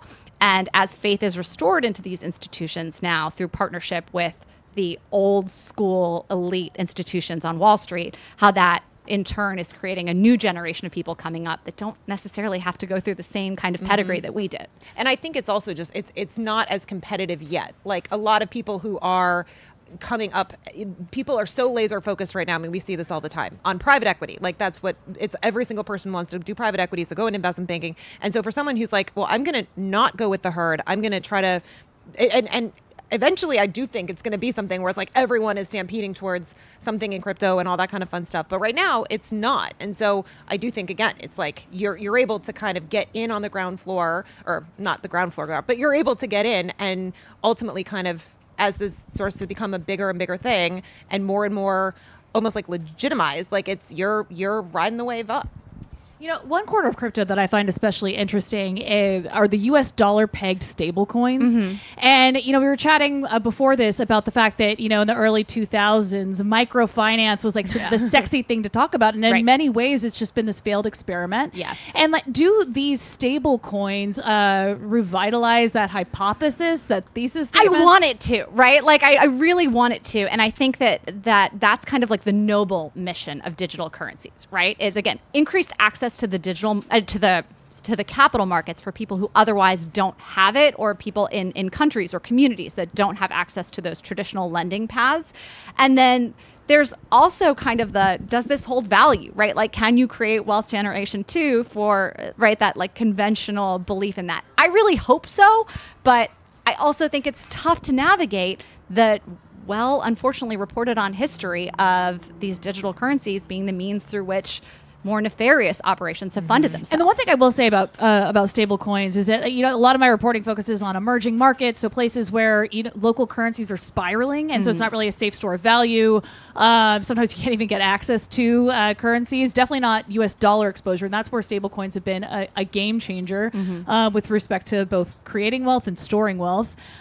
Kristen, any thoughts on either that corner of it, the stable coins in emerging markets, or even like the rival between these CBDCs, these central bank issued currencies versus like a U.S. dollar peg stable coin? Yeah, I mean, again, I think that, I don't know. I mean, Jen, what are you? That's everybody's reaction. One of those things where I'm like, I'm not sure. No, I think the reaction is, huh? Yeah, and I think that a lot of people are skeptical about having a central bank issue these kinds of virtual coins. It seems to kind of go so far from the thesis statement of crypto, which is decentralized money that's outside the reach of central banks and governments, and so. Well, that's exactly right. Like, are you a crypto purist, right? And I think that so many people entering the market right now are not. And if you were a crypto purist, your thesis has been borne out, right? What is it? Like, hodl, right? Like the misspelling of hold, right? Like we had a joke on our podcast that it's kind of like from Fight Club, right? Like in any asset class on a long enough time horizon, right? Just like they said, like on a long enough time horizon, everyone's survival rate drops to zero. You hold any asset class long enough, eventually you'll make money. Like you'll be dead, but like you'll be rich. But I think the purists are now using the recent run up as proof of concept. Right. And I think that there is very much something to that. The question is what does it mean for like the wholesale future of central banks and currencies? Is it really going to shift?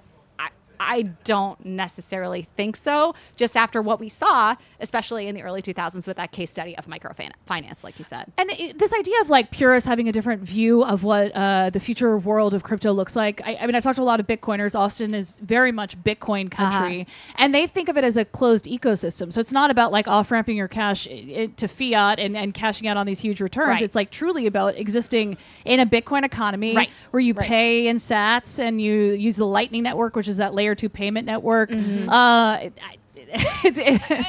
that's exactly right. I think at least there's just too much money and there's too many interests tied to the status quo in order for that to really take hold and happen. I think there's still going to be those, I don't want to call them fringe communities, but it's hard to see that really being mainstreamed, at least until technology takes another big leap forward. I just don't think the technology's there. I feel like you guys have your finger to the pulse of what people want to know about crypto, like what the questions are, because you're trying to answer those questions through your series. And so, I mean, talk to me about what keeps you up at night when you think about crypto, what people want to know. Like, give me some insight into what I'll be very honest. I think that the average person hears about crypto all the time and is still like, okay, so the blockchain, so you've got the transactions and then they can't be rerouted. I really do think that so many people still struggle with the basic fundamentals of it and are afraid to ask those questions because everyone's sounding so knowledgeable about what's going on in crypto and it's making all these headlines and they're like, hey, I still don't really understand the basics. So what keeps me up at night is like the regulations are being written in these realms by people who are not only not experts and not practitioners, but like don't understand the basic fundamentals of how these things work and are too afraid to ask. So my concern is that the laws and the rules and the regulations are in the same way that we saw this, I think, in writ large in the conventional financial services industry, are being written by people who don't actually understand how the stuff works. Mm-hmm. I was going to say, I mean, I think most people like have read about it, can have like a conversation about it. Also, though, like if you ask them like a detail about it, it's like it all falls down. Right? Like it's you pull out one thread. You pull out one thread and it all falls down. And it is interesting how, I mean, we had this conversation like back when we were interviewing this again crypto trader. when we found out his name, we were like, we've discovered who Batman is. But when he's like throwing out all these like ICO, and at the time like we were getting up the learning curve on all these things. I mean, the jargon, it was like every 5 seconds it would be like, wait a second, what does that mean? What does that mean? And it almost for us was a reminder, right? Because we're talking about everything in finance all the time. It's like EBITDA, market cap, blah, blah, blah, all these things, right? And it's one of those things where it's like, oh, wow, like it becomes this language that walls other people off, right? It becomes very inaccessible to someone who doesn't have that vocabulary.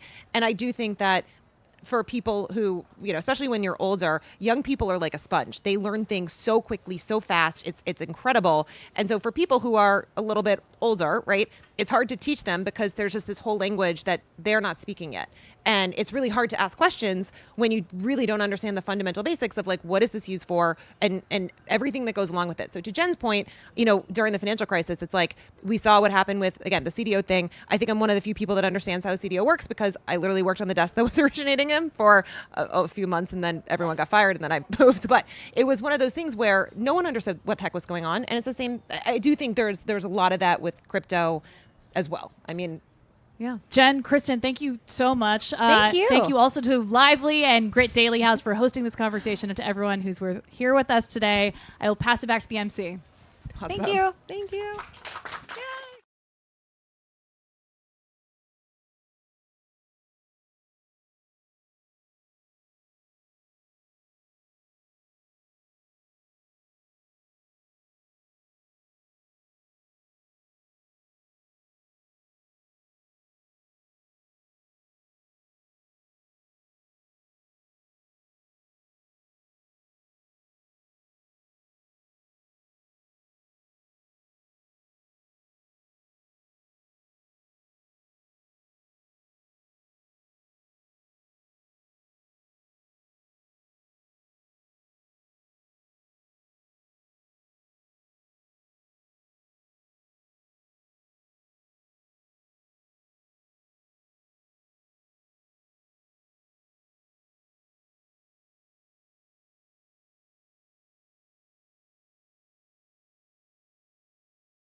Hello, everyone, and welcome to Grit Daily and South by Southwest 2024. I'm so excited to have this session talking about how blockchain can solve really human problems. I'm Swansit. I was the global head of digital for companies like Nike, Revlon, Estee Lauder. During the pandemic, I fell into Web3 because I did really well on Clubhouse, and after a few million followers in a year, I learned about NFTs, I became a creator, and now I'm really passionate about helping technologies find a home and commercial value.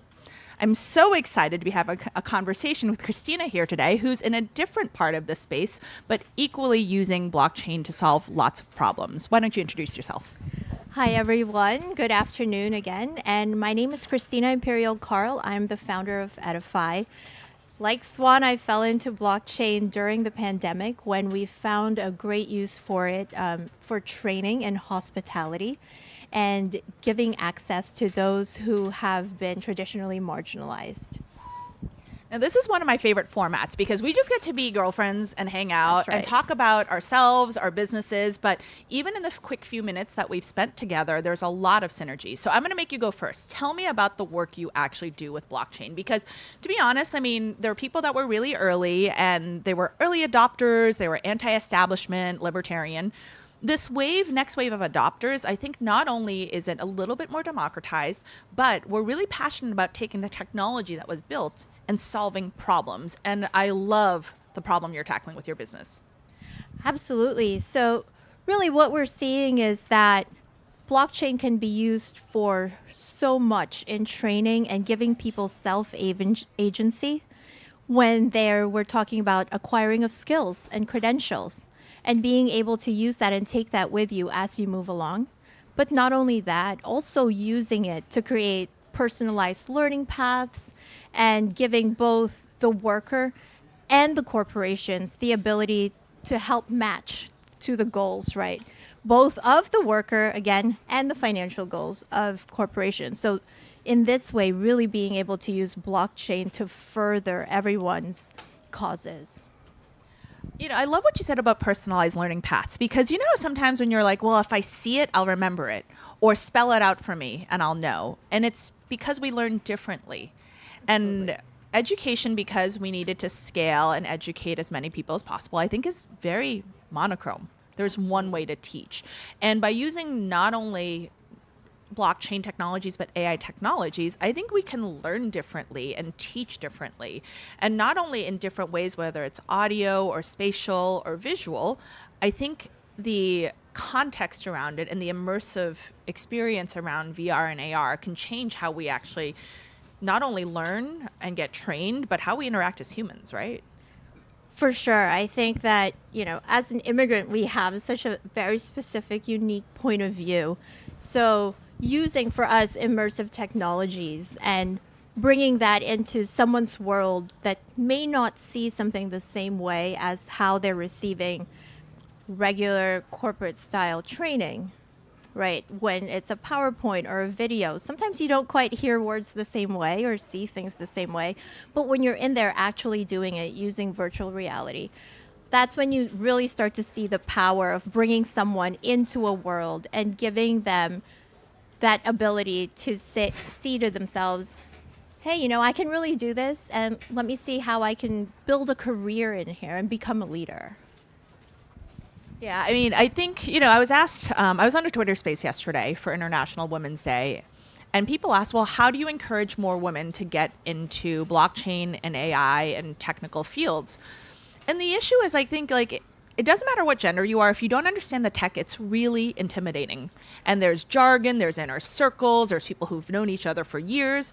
So what I tell people is when you're trying to be interested in a new space, you don't have to understand all the tech to be able to learn how to use it.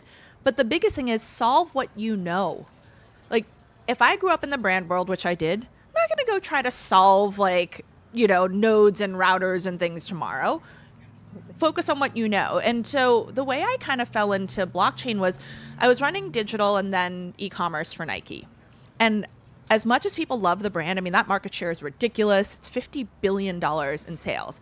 But I had no idea who my consumers really were. Now, if they came to my website, sure, I had that data. They came to my store. Sometimes we'd connect it on the back end. But if you bought it through Foot Locker is not sharing that information with Nike, and you just maybe need the shoes that night. Or better yet, if you're buying like a high heat shoe, you might have bought it on StockX. You might have paid a kid in your neighborhood to wait overnight in line in the rain for it. But Nike has no idea who those consumers are. And so the sneakers app, yes, every, you know, Saturday morning at 7 a.m., if you really want to get up and wait on all these devices to try to buy that shoe, Nike has that info. But the reality is, if you have means, you're probably sleeping till noon. You're buying it for 2 or 3x or 10x on StockX, and you don't think twice about it because you have means.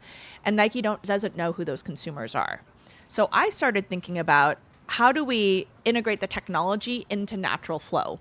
If you chip a shoe and put it on chain, not only can we know all the things I talked about, but at the very start, at the factory, you know what artisan stitched that swoosh onto the shoe. You know what factory it came from, what truck and what boat and what truck it went on and that fell off the truck and showed up in somebody's trunk in an alley.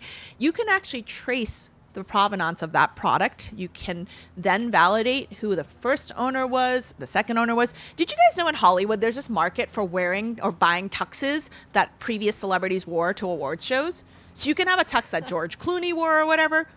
What if it was sneakers and handbags, right? There's a whole secondary market for it. And the ability to not only then understand the full supply chain, but Nike can look in a wallet and see there's 20 pairs of rare Jordans. You don't even know who this consumer is. None of them were bought directly through Nike, but you can airdrop something as Nike and say, thanks for being such a good Jordan fan. If you'd like to redeem a full price pair of custom Jordans, please come KYC, let us know who you are so we can reward you. And so those shoes to the consumer are worth $300. To Nike, it costs them $30. And that value exchange is directly between those companies. So now we're changing the world where retailers and social media companies don't arbitrage on this information. Brands can truly be D2C.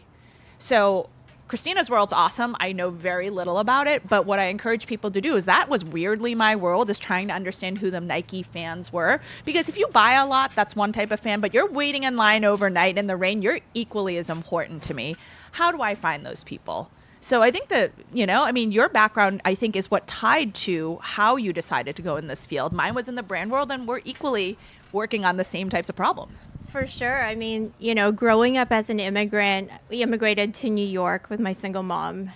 I went to Yale, and then after graduation, I said, I'm going to go cook.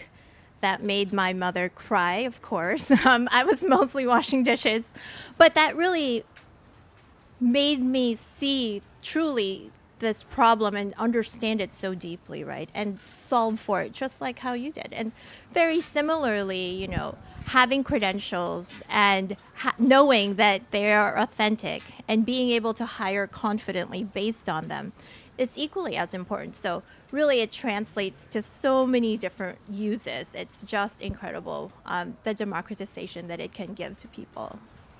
You told your parents you wanted to wash dishes. I came to the U.S. when I was 6, and my parents didn't even finish middle school, so we didn't have access to a lot. I remember the first time, because you were 10 when you came to this country, right? I was. Similar ages. So I walk into a grocery store, and I'd never seen a barcode scanner before, because everything in Hong Kong's markets, you're buying fresh from the people who truck it in from the countryside. So this barcode scanner, they beeped, and the information and the price showed. I'm like, that's the coolest thing ever. So my parents are Asian tiger parents. An A- is an Asian F, right? I was in school 12 months out of the year. So I told my tiger parents that I wanted to be a supermarket checkout girl when I grew up. I was kind of grounded for a few weeks. And you told them you wanted to wash dishes. But isn't it funny, though, because you're now back in this industry. I'm in retail, brand, and tech. So maybe when we ask kids what do they want to be when they grow up, actually manifests. Absolutely. I mean, you just find your way back, I think, to what it is that your calling truly is. And for me, that's really helping now other people with my same background through this landscape and finding opportunities for them to become the next leaders, right? There's so much power there, really, and so little access. So opening that up is so important.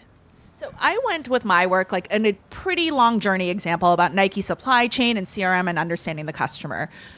Like most women, you're like, I do something cool, but I'm not going to dig into it. I'm not going to let you get away with that. Give these guys an example of how what you do comes to life. Let's give an example, right? And so I was picking my brain. I'm like, ooh, do you simulate training when there's a really bad customer, but you don't want people to learn on the job with a rude, real customer? Is that one of the ways to do it? Or is it the complexity of being in a new country and not understanding how kitchens or customs work? Give me something tangible that it's just going to click for us.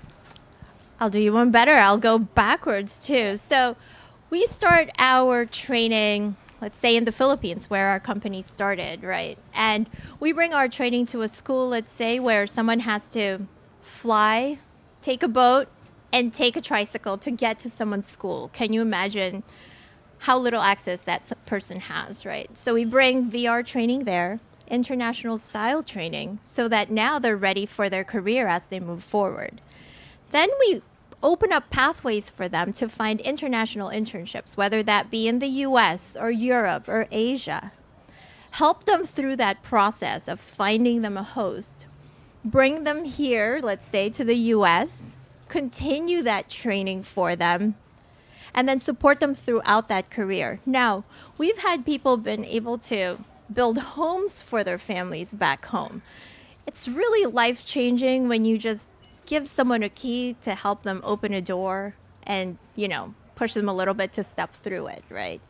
And show them, hey, these are some of the things you can have, having a wallet that has your skills that are tokenized, your credentials. No one can ever take them away from you. But also, coming from a country like the Philippines, it could take a couple of weeks, sometimes months, to get all of your records, right? Just because it's so centralized. Wow. And so now you have agency constantly to just use that to move on from your career and build on that and work with, let's say, your managers and such to say, hey, this is my goal. And what we've done is put in technology to allow you also to see, let's say, these are some of the trainings that I could be taking in order to reach that goal. We do things all the way down to having an earthquake drill. How do you do an earthquake drill in real life, really? What do? We stand up in line. We're all on our phones. The door jam, yes. But nothing's happening, so we're all standing under the door jam. And we're talking, watching our phones or whatever it is, right? So now we can really simulate it and work with someone on what's expected, how to take care of yourselves, of the guests, of the asset, right? And kitchen fires. You can't set your kitchen on fire, but you can certainly do that in virtual reality and see what people's reactions would be and then coach them through that. So many different ways to do it. Not to even mention like soft skills, right? Which are the most portable skills, really, from one industry to the next. So really allowing people to develop that as well. How do you think we can be better about making this less scary for people in terms of technology? Because people always worry about, am I going to get hacked? And I always remind people, you probably didn't get hacked. You just probably clicked on a bad link, right? That's just, we say hacked a lot. Absolutely. It's rarely. But, how do we hide the tech and get people to be more excited about the value versus getting intimidated by the tech up front? I mean, for us, it's a lot of times not even talking about how we built it, right? And it's all about the value that we're bringing. So we can give you training that will get you opportunities, that will then enable you to collect these skills, and you'll always have access to them and use that to further your career. When you're talking about it in terms that people are constantly using and are used to, then it's not quite as scary, right? And meeting them where they're at, right? Are you now comfortable with, we use headsets, right, for our VR. So a lot of times, actually, it's the teachers that have a harder time with that first step, because once you put on a headset on a university student, they're off to the races. They know exactly what they're doing. They're so used to being represented by an avatar now, right? And being rewarded by whatever it is that they're doing. So that idea, I think, is easier for that part of the population, but it's the managers and the teachers really who we've been helping as well in adopting the technology. Right. It's in the path of like the daily life for Correct. it, right? Yeah, I do a lot of talks and I get a lot of resistance. So I just like to remind people like, okay, you're scared of blockchain, et cetera. We were all scared of e-commerce once, right? I remember when people said they would never buy anything online because their credit card's not safe. And I'm like, well, if you took an Uber, you not only bought it online, you got in a complete stranger's car or you're sleeping in a stranger's bed, right? So how quickly the norms change. Or I remember this because I just saw the BlackBerry movie, right? And it's like, how many of us were like, I cannot live without a BlackBerry's buttons? And now what's iPhone's percentage of share of market, right? So things change over time. And I think you have to find a value or a solution, something that solves a problem or hits a hope or a dream or a fear for people to actually be willing to take that jump into technology.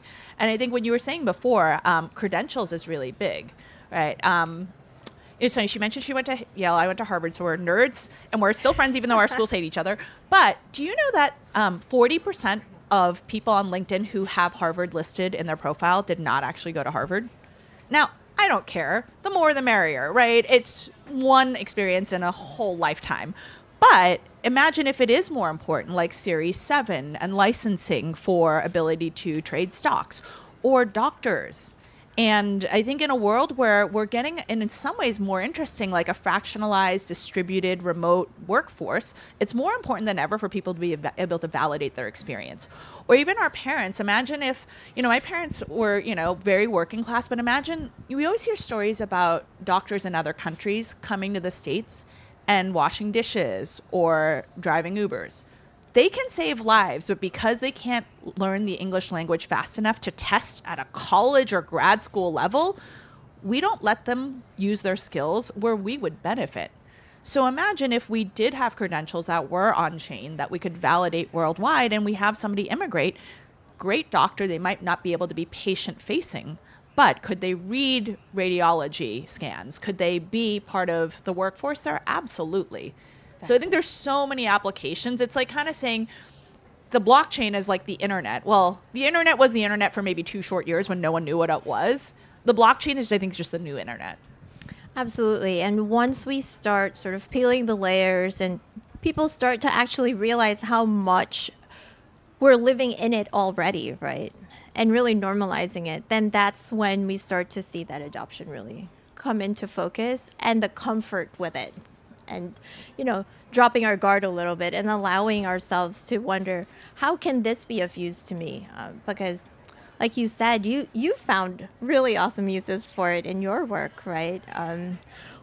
Did you ever find a time where there was a use that you thought, oh, wow, that went even better than I thought? Yeah, this one's kind of funny. So I've been lucky to work with some brands in this space. I worked with Adidas when they did their Bored Ape Yacht Club collab with Punk's Comic and G-Money.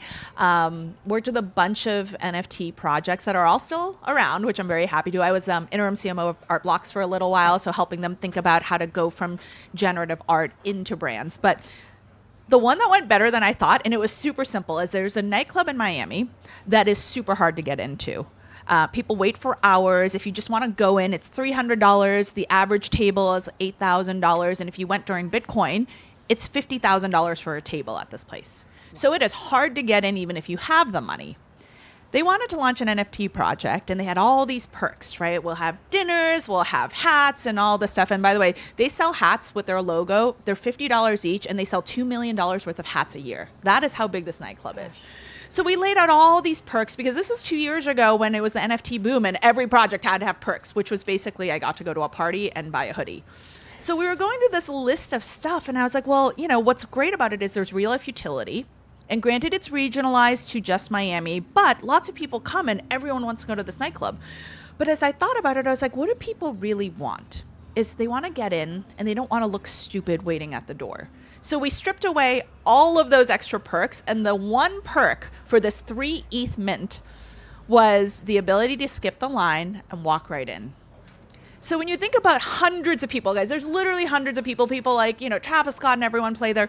You walk right up with your date or the deal you're trying to close, and they roll out the red carpet, they lift the rope, and you walk in. And that was worth 3 ETH to 1,000 people. So all this comes back to humans, right? When, people ask me about NFTs, I'm like, why do you care about an NFT? It's a format of a file. When I ask you your favorite music, you don't say MP3s or, CDs, you say rock or hip hop or jazz. The same thing about an NFT. What was true about that project is it was a membership to the inner circle. It just happened to be on an NFT that could be traded on a secondary, which is great when people are coming for a bachelor party and you can move it around.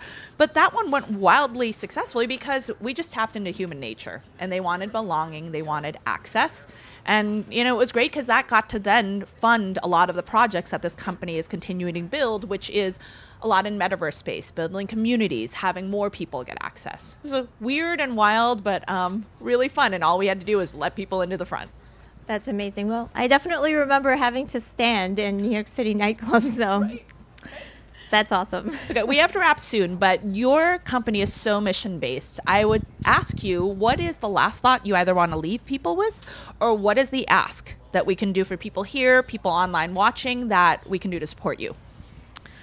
Well, really just spreading the mission, right, of giving access to as many people as possible as we can for those who are traditionally just don't have that type of reach or access and capability to get things. So opening our minds to being able to use this type of technology to do that. Amazing. And are your socials, your website? Where can people learn? You can find me at LinkedIn and Christina Imperial Carl, and we are at goedify.com as well. Cool. I am Swan, SWANSIT on all the platforms. Give Christina an incredible round of applause for the great work she's doing. Thank you to Grit Daily and South by for hosting us. Thank you so much.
Welcome back to the Grit Daily House and our coverage of South by Southwest. I'm so excited to host this conversation. This is something that I think really deeply about. We're talking about building trust using the blockchain. And often when we come to conferences like South by or even blockchain conferences, we tend to use these words like building trust in technology, but really we're talking about how we're going to engage in society with these emerging technologies and how we can create trust and be able to interact and exchange with each other and create meaning. So I think deeply about this topic. I'm very excited to be joined by the co-founders of Nodal.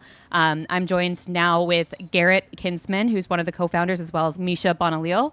And they also created an app called Click that we're going to talk about. Would you like to just introduce what Nodal is? Absolutely. So Nodal is a blockchain and mobile network. We've been around for quite a few years now, and we are super excited to actually launch for South by a new application built on this network, which is called the Click app. And it's all about fighting misinformation, disinformation, and help you actually trust what you see online. So we are super excited to launch that for South by Southwest, yeah. Yeah, I'm so excited to talk to you about this because misinformation is obviously a really serious issue going into our upcoming election cycle. Do you want to talk a little bit about how the blockchain is a use case for overcoming misinformation? Well, we explored many use cases. Obviously, everyone knows what you can do with DeFi on blockchain. It's less obvious for people to know other great killer applications using blockchain. We've been researching that for many years.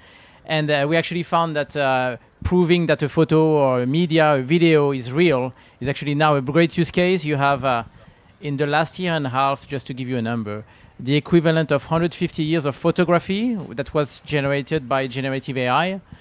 So more than 15 billion images. And we think that it's time actually to have people use an app like the Click app and push authentic content online, because otherwise in a couple of years from now, we may end up in the Matrix. Like it's going to be like the Makovsky movie of the 1999. You take the red pill or the blue pill. I kind of already feel like we're living there a little bit. So explain for people that don't know, how does the blockchain work to authenticate content, and how does the Click app work? So what we like to say is that we're building a digital trust network. And essentially, Nodal is a fundamental primitive for the internet to help verify that something is real. In a nutshell, when you take a picture, when you take a click, we actually push a record, a signature of that image onto a blockchain, and then we store that image in a decentralized storage. So that way anybody can go and look at that and reference that it was real and see the data associated with that. And how does that overcome some of the issues of fake news and deep fakes and some of the issues that are emerging and going to be real problems, especially in our election cycle and in our media? Well, when you if someone shares a click photo or a click video, you can automatically go on a web page, and you can check if actually this photo is recorded on the blockchain. And if there is a change between what we call a hash, it's a technical term of what a hash of the media with all the metadata, if there's a change between that hash online on IPFS or on the website and what's recorded on chain, you know basically that it's not the original one. So that's how we can actually trace and know that it is real. Yeah.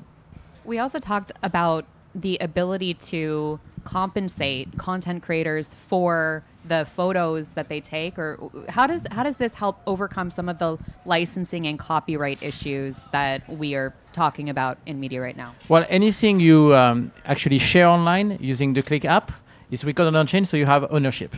I love that example because it happened just a couple of days ago, and we were posting for the company actually a post. We looked at some clicks that were online. And we used one of the photos of the click users, the early click users. And we could trace his wallet because it's on chain. We sent him some Nodal tokens. And we received an amazing message because that person is in Brazil. So even if it was not a great amount, it made a big difference for him. And that's the beauty of actually having media content recorded on chain. So you can trace ownership. Eventually, in the future, you can distribute rights to that person. You can make an offer to purchase the media content. So we believe that, pretty soon, a lot of the authentic media content will be basically produced that way. We hope so. It's great for creators, great for influencers. You mentioned what's happening in politics, or we just saw that with the robot call and Biden this week. But it's for influencers, it's super important. We met a few influencers, and they fear that people actually steal their content, use AI to change the face of the influencer, use a different voice, and then repost that video and take the money instead of the original influencer. So we think that Click is actually a fantastic tool for creators and influencers to prove that it's actually an original and it's authentic. I just want to say it's this whole idea of provenance. Like when you would read a newspaper from even a decade ago or even 50 years ago, at the bottom of the picture, it would say, hey, it was taken by this photographer. Maybe they work for Reuters or the AFP. So you have that provenance of where that image came from. And this is really just bringing that to the digital age, including that provenance using open standards today and then pushing that into the blockchain. I think about this when I reflect on the actors' strikes with SAG and all sorts of content creators, from film to images to actors to likeness. And I think when people think about blockchain and they think about the way that blockchain can work in everyday life, they have a hard time bridging the gap of things that should live in sort of a technical silo and then the actual, product that blockchain can produce in the real world. I feel like this would have been something that could have helped to steward those conversations with SAG and compensate artists properly. How do you think about educating the broader public on some of these blockchain use cases that are really parts of big media stories, but we're not talking about this side of it? Well, it has to be very easy. Today, blockchain's been really difficult for people to understand and to use.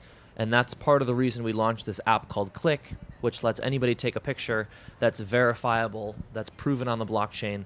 And you don't need to understand blockchain to do it. It just looks like a camera app, and you swipe to sign an image. So really making it easy for people to understand, educating them about this idea of provenance, to know and ask where that media came from. Because as you mentioned with the strikes, we're quickly entering a space where AI will be incredibly disruptive. And we think that knowing what's real or fake is a solution, a potential way out of this big mess that's and this massive change that's happening. I want to touch on AI as well. And obviously, we are bombarded by new AI tools, and every company is an AI company. We're hearing about it a lot here at South by Southwest. And large language models obviously have been the AI story over the past year. So when we're thinking about large language models and data going into those large language models, why is it important to be able to authenticate all of the content that's going into large language models? Well, if you train actually your LLM on a data set with a lot of AI images or fake content, automatically your model is going to hallucinate, and then the results won't be what you would expect. So it's very important, yes, to train it and potentially on authenticated content. I think it's going to take some time, nonetheless. But yeah, so it's very important. Right. I mean, it's a big problem, right? To be able to authenticate all of the content that's going into these LLMs would be a huge undertaking. How do you educate users that are just entering this space and wanting to load Click app? Is there a consumer education piece that has to happen? It's as easy as using your camera on your smartphone. And there's this new trend. Some people say it's not Web 3, it's Web 2.5. Where actually we abstract the complexity of blockchain and make it easy for anyone to use an app that is built on the blockchain, but with the simplicity of any other Web 2 famous app, basically. Do you think that there's generally a lot of education that needs to happen in the marketplace to get people more willing to try out blockchain-based technology? I think it really has to be like application based, and we're definitely moving in the right direction. So OpenAI, with their new video protocol called Sora, which I'm not sure if you saw, created absolutely photorealistic generated images, or generated videos. They're signing all of those videos with image provenance. So they're signing that video to say, hey, it was created by OpenAI, and many other people are on board with this. So it's starting to percolate into the community. What's hard now is you need that common place where people can go and look to see if that record is there. And blockchain is a really great way to do that. So I think it's going to be, in the broader sense of the discussion, less about blockchain and more about the applications of how this is helping fight fake media and fake news. Yeah, I think the time is about to change. For many years, you had this first wave of blockchain application. It was all about decentralized finance, speculation. And now, especially with what we are building with Click, I think people are going to start to understand how this technology is disruptive, important, and can be used in a way that, you can use it on your daily life, anytime. And actually, each time you see or you watch something that has some value or is important, you should be participating. And in this, we call it the Click movement, and pushing content online, because it's the best way to keep the internet, I would say, safe, secure, and also more authentic, and and help everyone of us. So this year, to come back to the election, it's 50 countries under election, 2 billion people, the US, Mexico, in India, 900 million people. So it's really fundamental. And coming back to the fake news issue, obviously I understand how Click is used with images, but you were mentioning something about journalism as well, and how Click can be used as a use case for authenticating content in journalism. Do you want to speak a little bit about that? Sure. So I think the biggest nightmare, I heard it for someone who was a chairman at Reuters for I think 10 years. He said, my biggest nightmare was when I was picking a photo and I was not sure if the smoke on the photo was real or not. And I had to push it onto, it was going to be pushed on the publication. And so the way the industry has been working up until now was through affiliated agencies, or with photographers they knew. What's fantastic with a tool like Click is now you can trust a photo or a video that has been taken in a place where you may know nobody. And but because it was authenticated using the app on the smartphone, now you can trust that this is actually real, and it did happen. So I think it's going to change potentially journalism and the way people source content. Today, if you try to write even for a local media, you're going to look on Twitter if someone took a photo or a video of the event you are covering. So you have to reach out to that person on Twitter to know if you can use their photo or their video. I mean, the time they come back to you takes time. You have to figure out if you can, and you want to use the content. But if till you don't have their go, I mean, you take a risk if you publish it. So with tools like Click and the blockchain, now you can trace basically the provenance. You can know who is that person. You can interact with that person, pay rights for the photo that you're going to be using, or purchase actually the media. So I think it may change the landscape of and the tools that people are going to use to produce interesting news. I think that's an interesting point too, being able to tie content to a particular creator, especially as we're entering this generative AI content marketplace. When we see content that's produced and shared on social media, the idea of being able to tie that to a particular person instead of to some sort of a digital avatar or some kind of fraudulent activity or like a Cambridge Analytica style campaign is a really important piece of our content landscape moving forward and can solve some problems in social media as well. I would just say that it's very empowering. So for regular people to be able to go and just capture images and videos that you might not be able to trust if you weren't using a signed app. We're seeing this really interesting trend with media. You've got companies like Vice came out maybe a decade ago. Now they're going bankrupt. And you're starting to see some of the most interesting journalism really come from blogs and small-time YouTubers. And to be able to validate all that content is really empowering for these creators to go out and show the world what's going on, especially when others aren't trusting the big medias. And there is a lot of questions about what's real and fake. So I think there's a really compelling shift that's happening with media, and we hope that we can help make sure that this is authentic and real and exciting and interesting to view and be part of. Yeah, it's interesting that you mentioned that. I was mentioning to you that I teach digital content promotion, and my class of junior-aged kids in college at Washington State University, we were talking about the future of media and what the landscape is going to look like. And their argument to me is that we shouldn't have these major publishers anymore. It should be more like who is the expert in their field and how do we empower them to go out and seek the stories that they want to tell in the world, and how do we compensate them for that? So Click sounds like it could be a really interesting solution for that as well. That's what I mean. This solution that are decentralized can enable, and then you can have people get also receive tips more easily. You can so if you produce a great content, tomorrow your fans will be able to reward you directly with nodal tokens or money, and that's good. That's a big change. Yeah. Well, is there anything that we should leave people with? How do they get in touch with you? So if you are willing to produce a lot of content, especially during South by Southwest, there's a special channel on the Click app. So it's clickapp.com.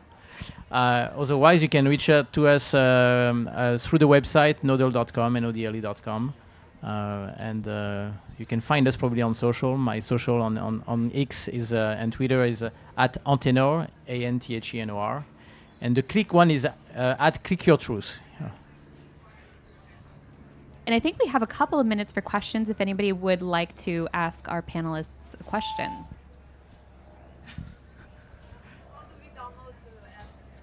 How do we download the app? Clickapp.com. Yeah, we're on App Store and Play Store, and you can just search Click Camera, and it's usually the first to show up. Yeah, we released the public beta for South by Southwest, and it's pretty easy. Yeah. Well, thank you everyone for joining us, and thank you for the great work that you're doing in this wonderful use case in blockchain. Thank you, Tina, for having us.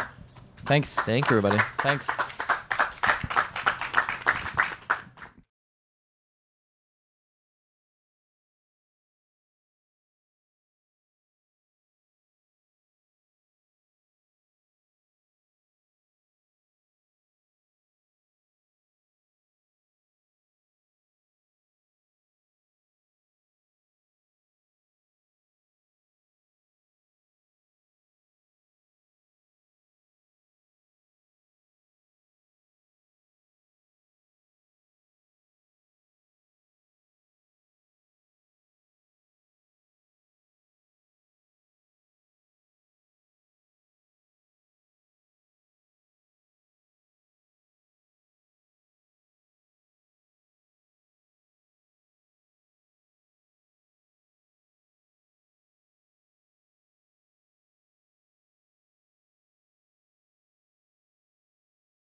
Okay.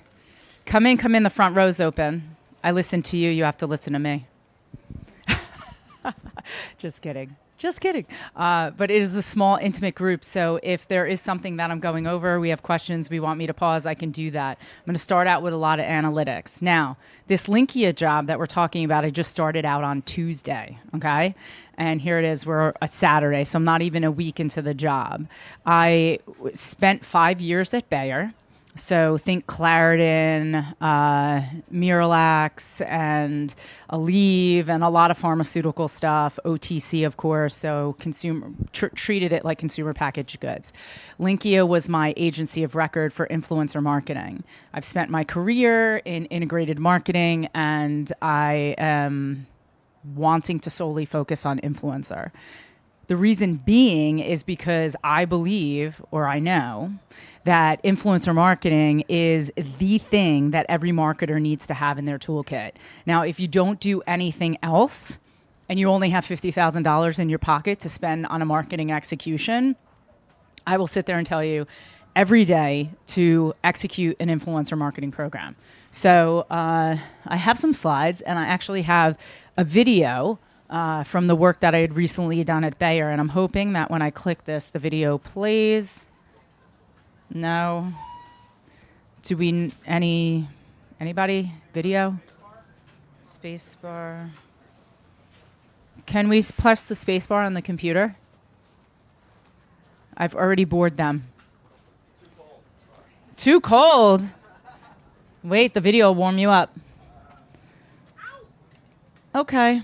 So I'm not going to waste our time trying to get the video to roll, but it's just a, interactive way, a case study to show you everything that, how influencer marketing comes together. So you've probably seen this stat or not. Influencer marketing is a huge industry, and it's going to get bigger and bigger and bigger. So Deloitte & Touche keeps talking about how it's going to be a $1 trillion industry come 2027. So again, reason to invest in it. A stat from this year is that 71% of marketers are planning to increase their budgets.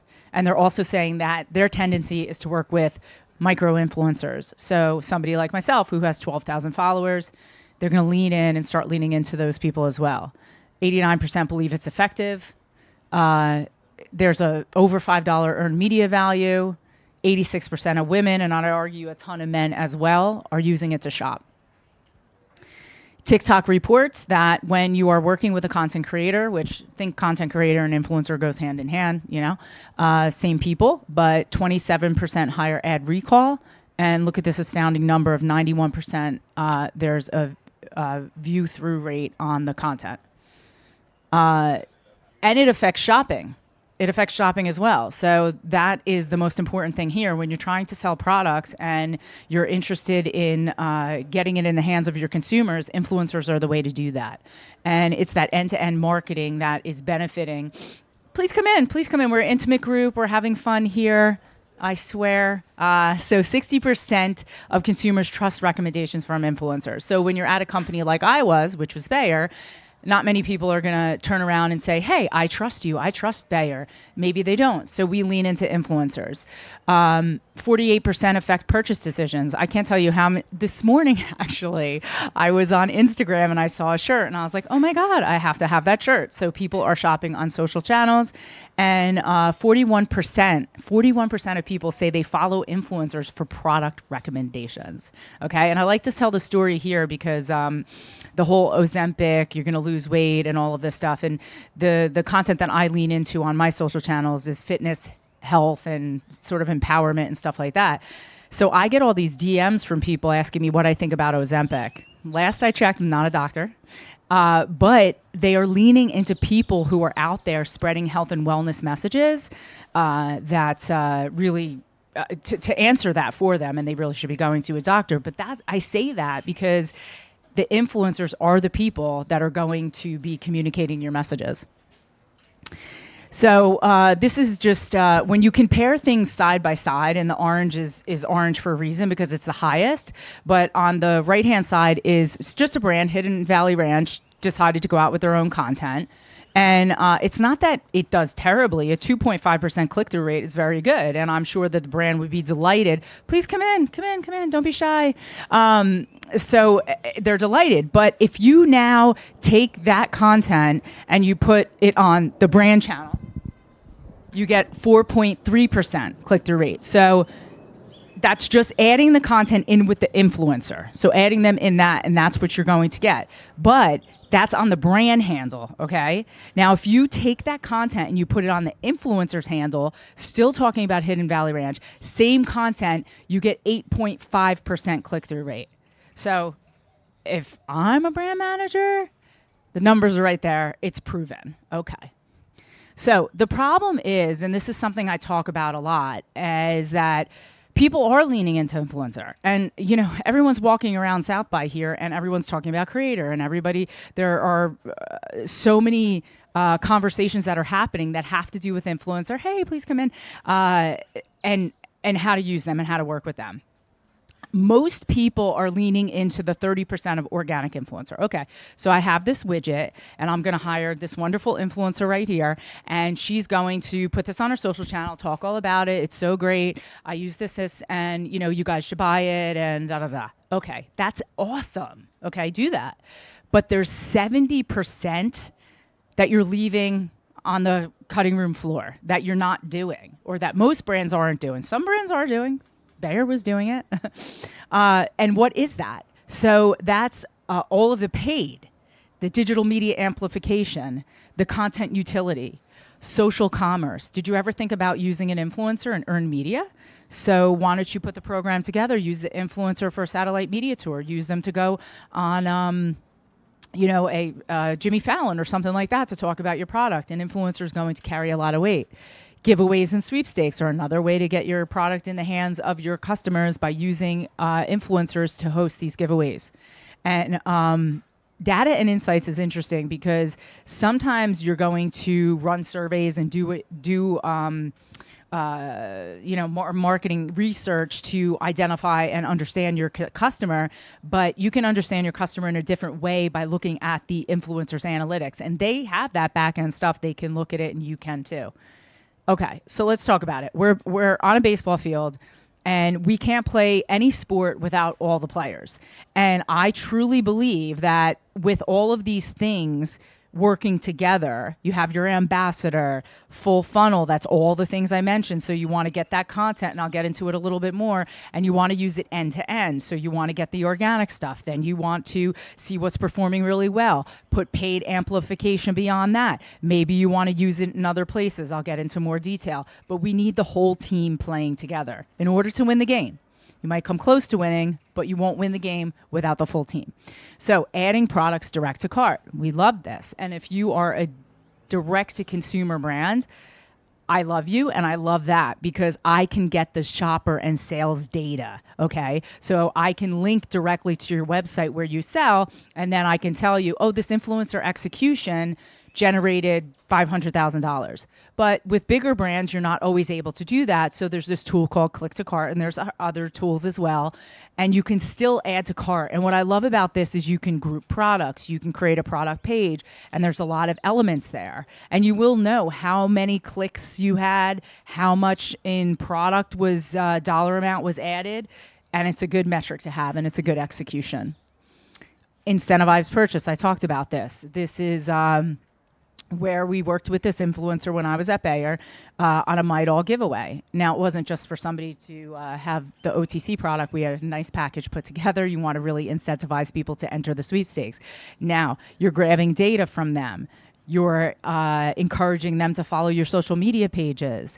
They're inviting friends to follow along. There's a lot of ways and a lot of engagement that comes out of these sweepstakes. You don't do them all the time, but in this instance, it did make a lot of sense, and it did increase engagement, and it did increase our reach to many, many more people beyond who was in her community.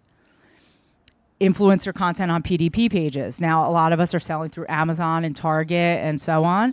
There's an opportunity where, well, let me just back up a second, because one of the things is that I hear all the time, and it was when I was at Bayer and when I had clients in other places, it's like, it's so much money to get this content. I need this content, and I don't have enough for my PDP pages and all. Well, if you work with an influencer, you can have them shoot extra content, or you could take the content that they're putting on their own pages and you could use it here. And that's exactly what that is. These are influencer shot images, and they're quite beautiful. And this is our Amazon storefront that we use this for. Okay, so this is something that I have a whole nother presentation on, but don't worry, I'm not going to do that one here today.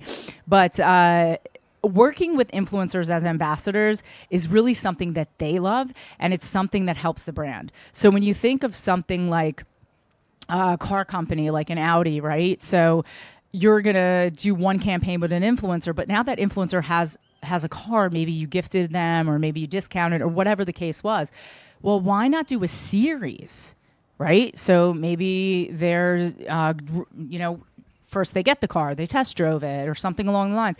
Then they're road tripping, then they're, family, extra legroom, whatever it is. But you can create a series of content. And the more that these influencers are talking about one product all the time, the more believable it becomes.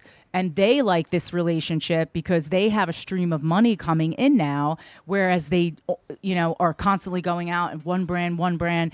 This way they have a long-term relationship with us, and we are getting feedback from them as a long-term partner.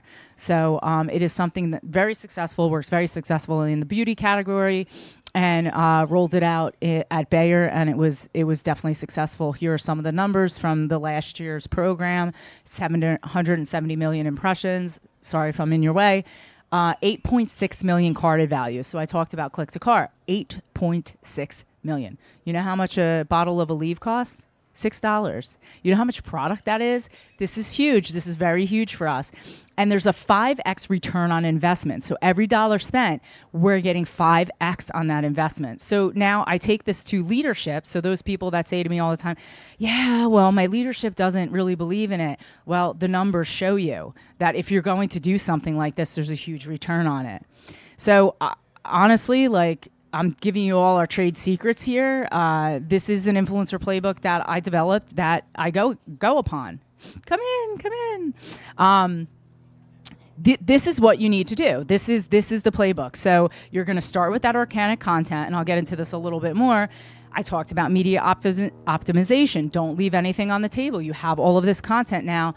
Let's use it. And we're going to syndicate it across all of the places that we have marketing opportunities to do that. And then there's the full funnel measurement that I talked about.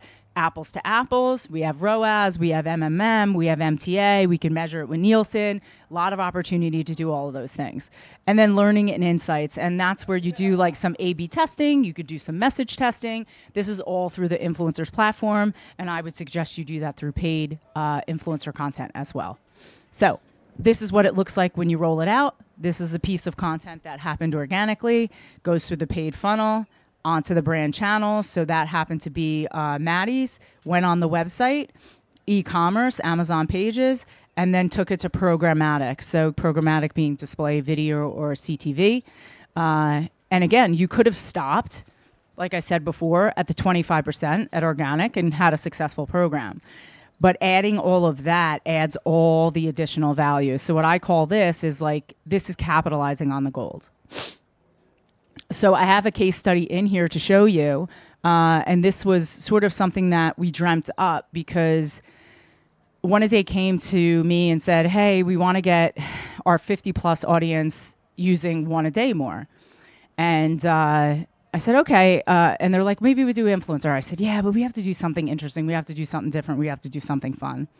Talking to the agency about it, the agency I'm at now, and we were talking about 50-year-olds, the music that they were listening to, and we started talking about Teach Me How to Dougie. And we're like, do you remember that song? And we're talking about it, and we're like, oh, we could do Teach Me How to Gummy. Let's see if we could license that song. By the way, it was expensive to license that song. And so we did. And we had somebody rewrite the song to Teach Me How to Gummy from Teach Me How to Dougie. And then I have to be honest, because I wish I would have come up with the idea. We had the influencers, the 50+. We did this on TikTok. That was a whole nother game to sell it in, because everyone at my company was like, they're not on TikTok. I'm like, oh, Jesus Christ. They're on TikTok. Their kids are on TikTok. They're on TikTok. Yeah.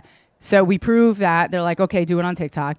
And I'm talking to my husband about the campaign, and I'm like, I need a 50-year-old that is like dancing and stuff. And he's like, oh my God, Alfonso, you remember him from the Fresh Prince of Bel-Air? And he was dancing in the, like, I don't know if it was Coke or Pepsi commercial with Michael Jackson. I'm like, oh my God, yes. As soon as we reached out to him, he wanted to do it. So he kicked off the dance. It was a challenge. We had other influencers that, use the custom music. We had carding, and then we optimized this. So one of the things I want to talk about for a second is using sound. So it's an on-sound platform on TikTok. You're not going to turn TikTok on and turn your sound off. That doesn't make any sense. So it's an on-sound platform, so you need to be investing in what kind of sound you're going to have. And like I said, it was expensive to license the song, but it was well worth it.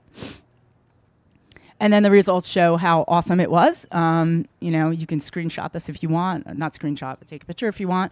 But it was hugely successful, and it was TikTok's campaign of the year in the healthcare category, and it won several awards. So one of the last things I'm going to say is creators have the power. And I've presented this at VidCon, which is basically a creator show, if any of you have been there before. And I tell the creators that are sitting in the audience, look, you're going to eat the lunch of advertising agencies. Don't worry, advertising agencies, you're not going to go extinct. I have ideas for you too to stay in business. But creators are creating lo-fi content. That's what's resonating on these platforms. Creators are creating an abundance of content. There's a lot of things that they're doing. So they're now in the driver's seat and can be those brand partners for creating design content.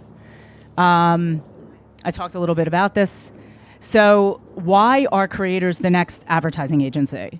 Well, because they're cost effective. So I know, because we had advertising agencies that we work with, it would be millions of dollars. We were coming out with Alka-Seltzer Energy, briefed our advertising agency, millions of dollars. And I said, you know what? Let's just use creators. $10,000. I had 5 creators and tons of content. Lo-fi wins on the platform. I talked about an abundance of content. You're not going to know what to do with it. It's very targeted because they know their channels and they know their community, so they can help you target even better.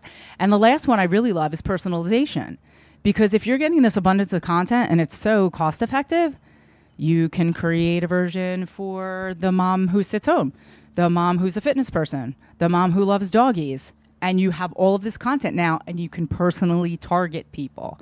So it's definitely something that fast forward 6 months, you'll say, oh, I saw that crazy lady in that leopard suit, and she said something about this, and it's happening because it's going to happen. Measuring success, what I love about influencer marketing is I started my career in PR, and all I heard all the time was impressions, like, what are impressions? And I was like, oh, PR, you're so cute. Just sit over there, and we'll let the big boys, advertising dollars, like, make all the decisions. And you can't get past that. PR today still fights that. Well, with influencer marketing, you have so many paid opportunities and paid elements that you can get all of this stuff. And this is all the stuff that every brand marketer is looking at.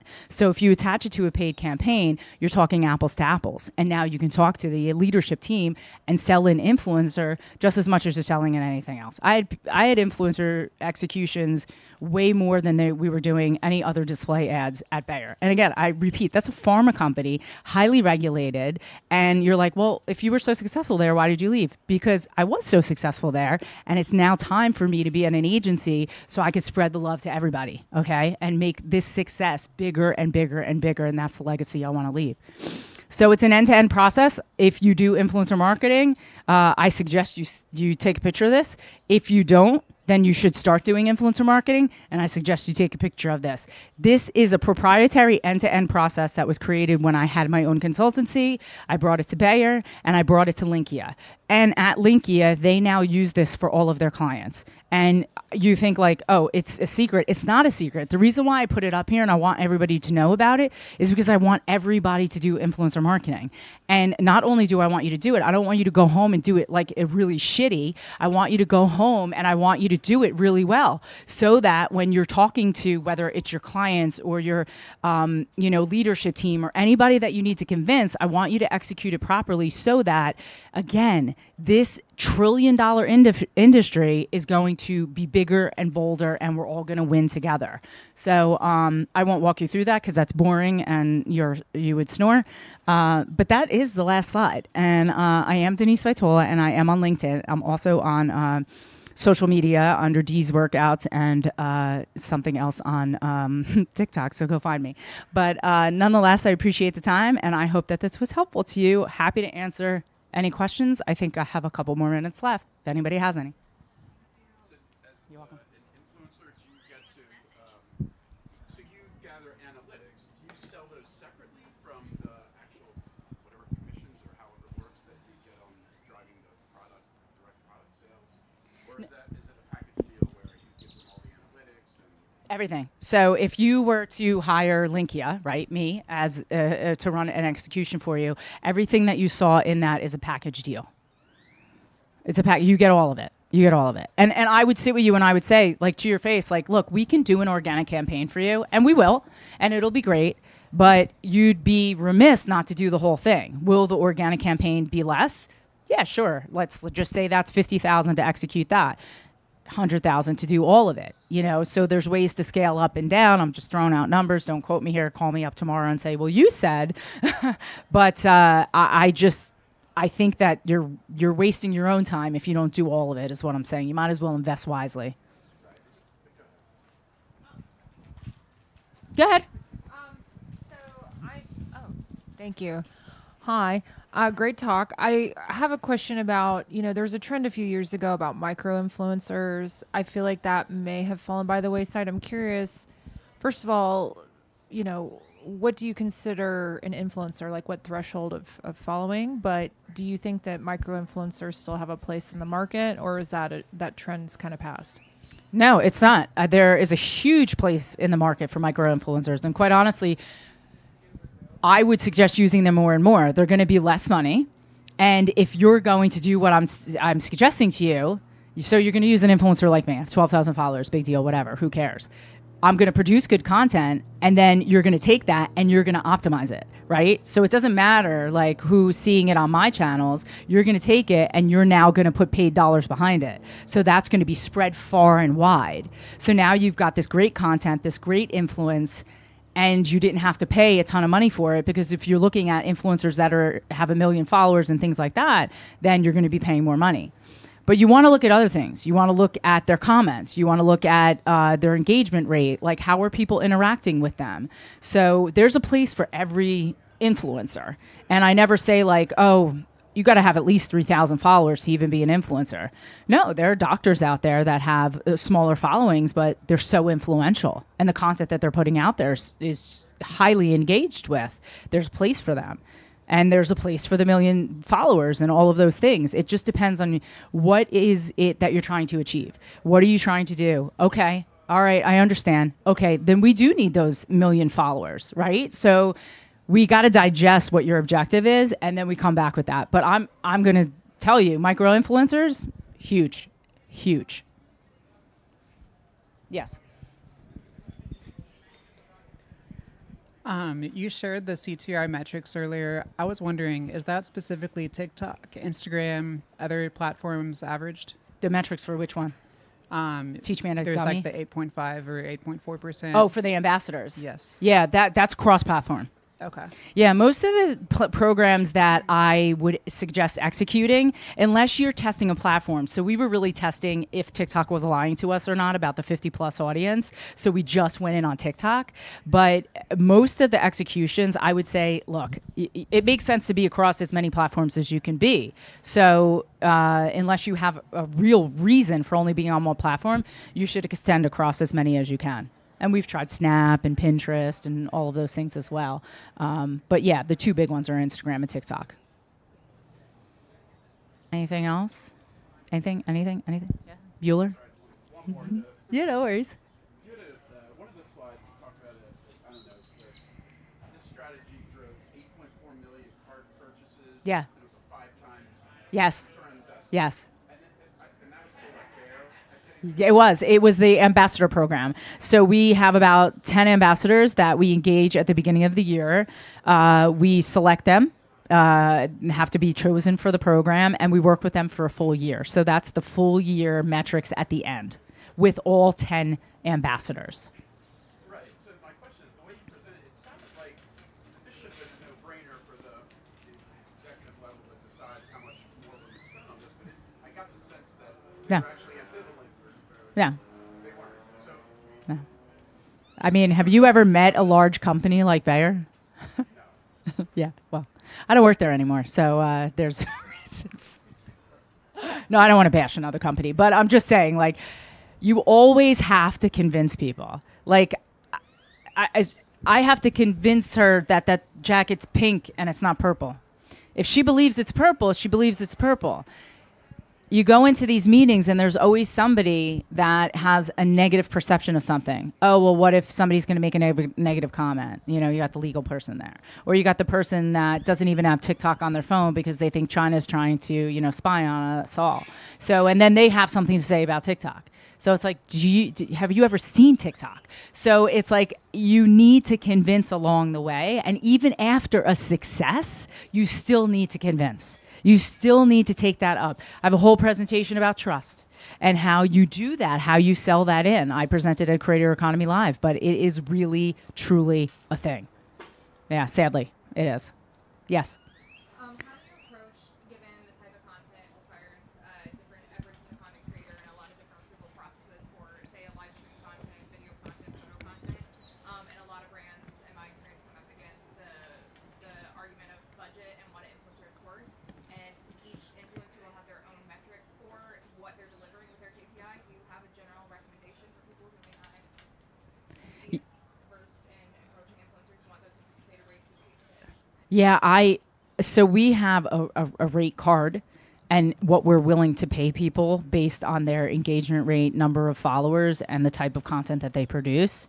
And we just stay within that. And if an influencer says, well, my rate is 5,000, well, we are doing fair market value and we are doing equitable pay. So we've done a ton of research and we know that with all of those things considered, this is what you will get paid. So I think it's a loosey-goosey environment right now, and there are different organizations that are trying to fix that, ANA being one of them. But I would say you create that, and you tell them versus them telling you. Yeah. All right. Well, very good. I only had to like threaten you all to be here, but thank you so much again.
enjoyed it.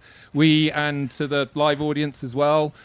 We are here to talk about staying human in a digital world, and a perfect subject matter is what's happening in the world of kind of digital platforms, whether we want to call them the metaverse or just Roblox and Fortnite.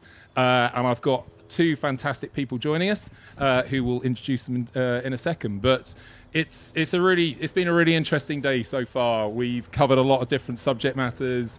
I think it's really interesting how innovation is playing such a key role in the creative process of everything from marketing and just communicating to each other. And over the last few, we heard from the gaming industry this morning about the power of kind of fandom within the gaming industry. And that's already taken another transition. And we're here this afternoon thanks to Flaunt and Chris from Nick as Nick as well. So if you would just quickly introduce yourselves, or take your time and introduce yourselves. Sounds good. Hello, everyone. My name's Connor. I am the co-founder and CEO of Flaunt, and we'll get more into exactly what that is later in the panel. Hey everyone, my name is Nick Hill. I'm co-founder and head of the interactive department at Sawhorse. Sawhorse, we're a 360 content studio building branded campaigns for agencies, studios, and brands.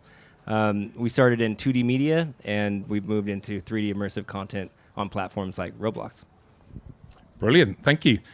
So let's kind of kick things off with you, Connor. And you obviously started life in Roblox and then decided to set up a loyalty business. How does that happen? Yeah, How you join the dots? I get that question quite frequently.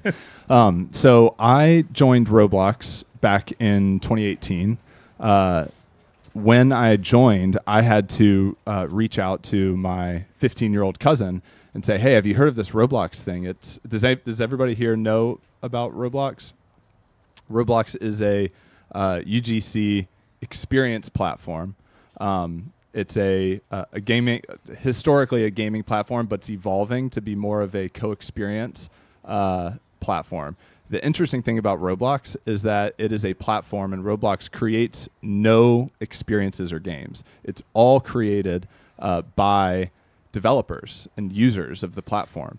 They have a development tool, think Unity or Fortnite's Unreal Engine, and they have a client, an app, a website, a desktop client where you can jump around all the millions of different experiences, some of which are built for brands by studios like Sawhorse. It's also at massive scale, 70 million daily active users, 15 billion hours of engagement per month or per quarter. And then the last super cool stat about Roblox, 2.5 hours of engagement per daily active user. That's more than TikTok. That's more than YouTube. That's more than Instagram. It's insane. So, but I had no idea what Roblox was back then. And so I joined after hearing that my 15-year-old cousin and all of his classmates, that's all they did. So what I learned at Roblox was that it's at massive scale. The things that make it tick, the things that make it so engaging are everything is social. You have a character that's bouncing around to all these different games. You have a digital identity that persists very much like the real world that goes into all these different immersive environments. And it's all driven and powered by word of mouth. The other thing I learned, which led to Flaunt, was that brands were trying to get in front of the next generation of consumers. And they're having a really difficult time turning it into a profitable and sustainable marketing channel. There's no way, unlike TikTok and Instagram, there's some challenges to linking it to your core business. And so ultimately I got together with my co-founder, Chris, who comes from the digital advertising background that's all about measuring and driving ROI. And we started Flaunt to solve that problem and help bring brands more success on Roblox. Brilliant. And we're going to get into that more in a bit. So, and then Nick, you've gone on a bit of an interesting journey, not only kind of making films about graffiti, but also started in content. How does a content agency move into Roblox? Yeah, it's a great question. So I started as a filmmaker, telling stories with visual media, 2D media, and I was really excited about making films in that way.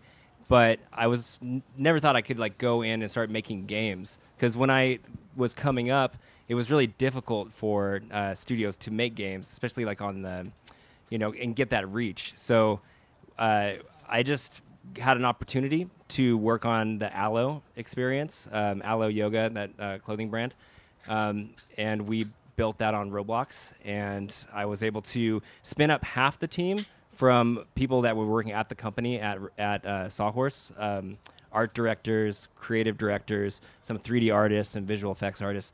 And then we brought in people from the Roblox community. So we hired developers and 3D artists. We mashed that team together and we built an experience, like a gamified experience for that brand. And it was kind of like telling a story for a brand in a 2D linear video sense, but instead of being locked to a timeline with a beginning, a middle, and an end, you're now being able to build a 3D immersive experience that's gamified, that's persistent. So people are spending longer time in there, they have more agency to explore, and they can keep coming back day after day. So it's a totally different way of thinking about building and brand storytelling. And it was, it's just completely rejuvenated my career. And now I've left that side of the company, and now I kind of run the interactive side, and now we figure out how to tell these immersive experiences for these brands. It's super exciting. And also, don't be modest. That's one of the most successful experiences on Roblox in history for brands, right? Yeah, thank you. It's one of the biggest experiences in the fashion category. So it's to date, it's been around for about 2.5 years, and it has 207 million visits to date. So it's pretty insane. Tons of hours of engagement, and it just continues to grow. And there's very little updates happening there. It's gotten picked up in the algorithm, and now it's something that the community knows. They go there. Within this experience, you can do guided meditation. And I think the user base there has kind of adopted it. And if they want to take a break from doing this certain type of game, they can always pop in there, meditate, get some digital UGC clothing that's based on the IRL clothing, and it just kind of like lives on. And I think that's the crazy thing about this world, isn't it? And you touched on it, is and one of the reasons we're interested in it as an agency as well is because it is a live experience. And you pointed out earlier, it's compared to traditional advertising where you're talking about seconds of engagement, people are spending hours. And so just like you would do in any real life experience, that's, I presume, where you saw the opportunity around loyalty. So what is the unique offering within Flaunt that makes kind of loyalty work, and how does it work with avatars and people? Yeah, it's a great question. And I'm going to start by the essence of a digital loyalty program. So loyalty programs have been around for a long time. When they went from, just sort of physical punch cards and just strictly existing in the physical world as a way to sort of create sunk costs to keep people with your brand as opposed to jumping ship to another brand. When they went digital, they sort of took on a different role within marketing organizations, and really they serve as a attribution tool. You provide rewards and digital incentives for your customers to reveal themselves at different parts of the customer journey. That gives you as a brand unbelievable data that allows you to understand what your customers are doing as opposed to them just paying in cash and checking out as a guest. And that data allows you to personalize experiences, which is super, super important. So in the Roblox context, how loyalty shows up is right now brands, or until very recently, brands really had a tough time understanding who all of these 200 million visits, who are those people as customers, and because brands, when I was at Roblox, brands would do activations, but really have a tough time linking it to their core business to drive revenue and engagement with their actual products and services. And so loyalty, and the way that our loyalty cloud for Roblox works is you can design campaigns that complement the experiences that you're building and deploying on Roblox.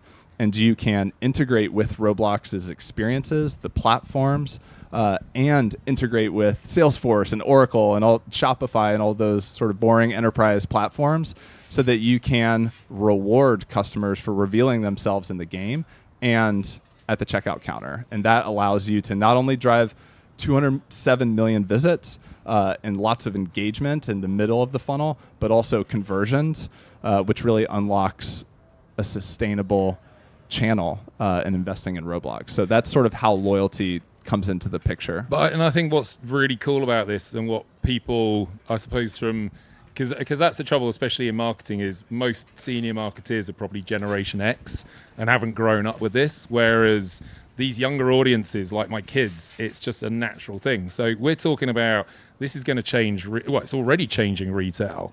And so, yeah, and just to quite, we did a music festival in Second Life, and it was the oddest thing. We just did it because it sounded really cool. It's like 12 years ago, but actually watching it and then having a friend of mine phone me up and say, "Are you in the festival?"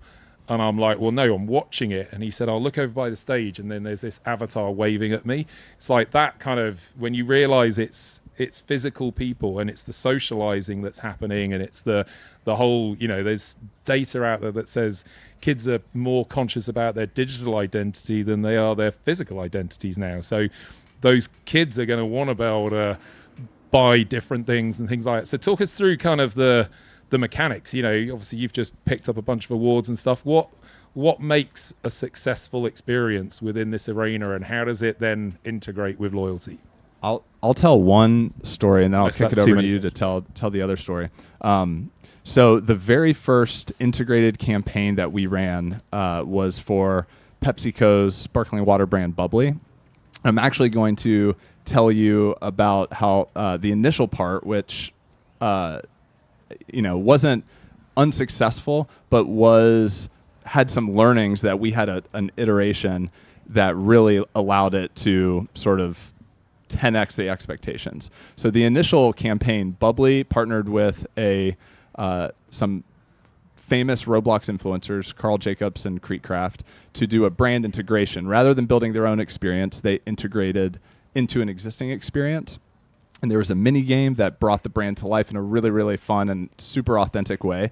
And they also had an avatar item. And these limited supply avatar items are, like you said, super highly sought after by this audience, extremely valuable. You can wear, in this case, a Bubbly can as your head and pop around into all these different experiences. It's super fun, wearing the brand on your sleeve, and it gives the players a free experience. The way that the campaign was originally designed, PepsiCo as a CPG brand has a huge priority to collect first-party data, which is super important. Everything that's going on with third-party, tracking, deprecation of the cookie, developing direct relationships is very important to this organization. And so we designed a campaign that has some different tasks, integrates with Salesforce, integrates with Roblox, in order to unlock the chance for free Bubbly for a year, merch, other rewards. The first iteration of this, they really just wanted to show up and get people excited about the brand. They dropped the avatar item, and the avatar item, claiming that, was actually a task. It wasn't part of the reward. And so, turns out, this generation cares much more about an avatar item than they do about a chance to win and have an opportunity to win a sweepstakes. So, after those items sold out in very, very, very short period of time, and very few people signed up for the sweepstakes. So in the second iteration of the campaign, the avatar item was part of the reward set. And so having a suite of physical rewards and digital rewards in exchange for that first-party data was a much more compelling value exchange, and that 50x the last immersive first-party data campaign that PepsiCo had launched. So just a little bit of I just want to dive into that, though, because so you're talking about rewarding people for their data. Then that's the context of it. The essence of a digital loyalty program. Yeah. Yep. Which is great, because that's the thing we've probably all suffered from for the last couple of decades, isn't it? Is our data's basically being taken away from us, and businesses have made plenty of money out of our data and we've got nothing back. So, and is that the kind of, because these panels are more about what you can do with it, but just talk us like the technology behind that, because this is all Web3 based, and what's the back end behind it? Yeah, the back end is really like, connect your account here, and having APIs that can ingest, this person is showing up here, they're showing up at, the Shopify, like checking out. And so it's API based so that you can integrate with Roblox's platform, with Roblox's experiences, and with these enterprise platforms. And our campaigns engine, where you sort of configure these different activities and press publish, is really like the back end. It's quite simple. It's just like bridging worlds that had never been bridged before. Right. And Nick, so how have you ended up working together? Yeah, so just reminding the audience of like what's going on here. It's just these brands, they activate on the platform, and they have these goals of going beyond just brand awareness marketing, top of funnel. So it's like a lot of the things that we build, we'll work with these top brands, we'll make these cool gamified experiences. They'll get millions of visits, like tons of hours of engagement. And then brands are like, how do I reach them? Who are these people? And oftentimes the answer is like, we don't know. There's a bunch of usernames, the age data is self-reported. There's only so much data I can give you. And a lot of times the clients will say, well, I have this real life campaign. Like, how do I connect these people to that campaign? Like, how do I get them to actually, go out in the real world and buy this thing, or like come to this thing and, event that we're doing? So that's why I got excited about Flaunt, because they kind of help break down the walls and kind of connect the users on the platform to what's happening in the real world. And the one thing that we have to remember is all of these platforms and sites, they all have different terms of service with limitations on what you can and can't do. On Roblox, they don't allow you to do any deep linking, because in a perfect world, you would just be like, cool, here's the new campaign. It's this new car, and you can buy it over here, or you can go to these activations that are happening in all these major cities. Here's all the information. You're not able to put that on the platform, and you're not able to directly drive people off. So, the challenge becomes, with this rule, how do you connect those two worlds? And that's what Flaunt does. And we did this with two examples, two cool projects that we did. The first was for Lamborghini, and the second was for Paris Hilton and Hilton hotels. The first one was Lamborghini. One of their goals was to monetize, and they wanted to monetize in the real world and not necessarily just on Roblox in the form of selling digital items. So we put our heads together. I got really inspired by, Web3, and basically like the blockchain. Like when you buy something, it has utility behind it that you can leverage in the real world. And we all know that Roblox is not on the blockchain. So we kind of hacked it, and we created a super limited item for Lamborghini. It was a golden bull head item inspired by the brand icon. And we sold only 3 of them. And the utility that comes behind this item, if you own this item, you get a custom trip to Italy where you get to go to the Lamborghini factory, and you get to meet all these people, go to a fancy dinner, and like really like get this VIP experience. And we put those out for sale. They're the most expensive items ever sold on the Roblox platform. We only made 3 of them, and they sold out within 1 hour. And now we connected Flaunt so those users can go off platform to Lamborghini. They can verify that they are the holders of those bull helmets, and then they get connected with the Lamborghini team that's going to facilitate their trip to Italy, which I think is happening in like 2 weeks from now. So that was just a really cool way of like actually having impact and like driving people off into the real world. And so, but Lamborghini, why? What were their objectives for going into that? Why? That's and it's been really successful, but it's a surprise to hear a brand like that stepping into Roblox. Well, I think they're really excited about innovation, right? And this is like the future of marketing. This is where marketing can become really fun and add layers of value for people. Like really stepping away from the top-down kind of I'm driving down the street, look at this billboard, come buy this thing. I think, the future of marketing is adding layers of value and utility. And especially if you're talking about immersive marketing, immersive ads, people are opting in to experience this. And it's like, if you're going to do that, you should give them something for their participation. Or you should make it fun so they're actually engaged and enjoying and choosing to do that. And then maybe they walk away with having some real world value for the time that they've given you. So I think Lamborghini understood that, and I think that's really why they wanted to pursue it. And that's what's kind of cool about this, because it's one of the reasons I chose events as like my marketing speciality a long time ago, because it was the best way to get right in front of a consumer, don't like that word, an audience, and that you're targeting the right audience. You're not just kind of blanket reaching people. And we were talking a lot about that in the Activision talk. So what are the current demographics like then, and how broad an audience? Because we heard from Activision this morning about its gaming has now got almost 50-50 male female, the age ranges, we've almost gone a full loop from it kicking off in the 80s, so an audience has grown up with it, but also there's a young audience. So what are the demographics in this world like? You want to take this one? I'll take it, and then you can fill in the gaps. Sure. Roblox historically has skewed towards a younger demographic.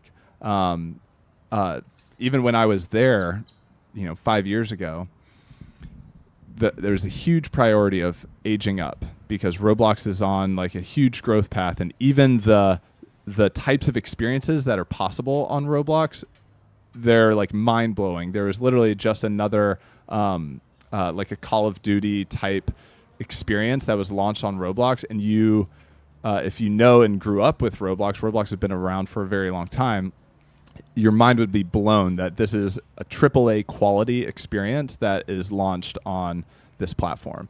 So it's a huge organizational priority, and has been for a long time, to continue pushing up market in terms of the demographic. And I think now, based on the latest quarterly results, it is majority over 13, if not 50-50, and the 17 to 24 and 25 and over segments are the fastest growing on the platform. So, and I think that could be a whole other discussion on how these campaigns and being responsible with the age gating. And I really love how you guys handled that with the Hilton campaign, I would love for you to talk about it. Yeah, so I just want to throw out two additional statistics about the audience, the demographic that's really important for brands. It's basically split 50-50 male and female. That's one interesting thing. Another interesting thing is it's a really open and diverse community of users that are playing these games, and there's all kinds of different games and experiences. There's a lot of other UGC platforms that some are as big as Roblox, many are much smaller, but they're very skewed. Like if you look at a platform like Fortnite, which has almost the same amount of daily active users, but they are more skewed to first-person shooters and not like other experiences. So with Roblox, it's a much more it's more social gaming. So you get a lot of different groups of people that are super wide. So that's appealing to brands, because they can reach basically anyone they want within Gen Z. And now it's aging up as well. Great. And let's talk about your announcement. You've just started doing some really great stuff. You're launching a cloud-based system. Do you want to expand into that a bit?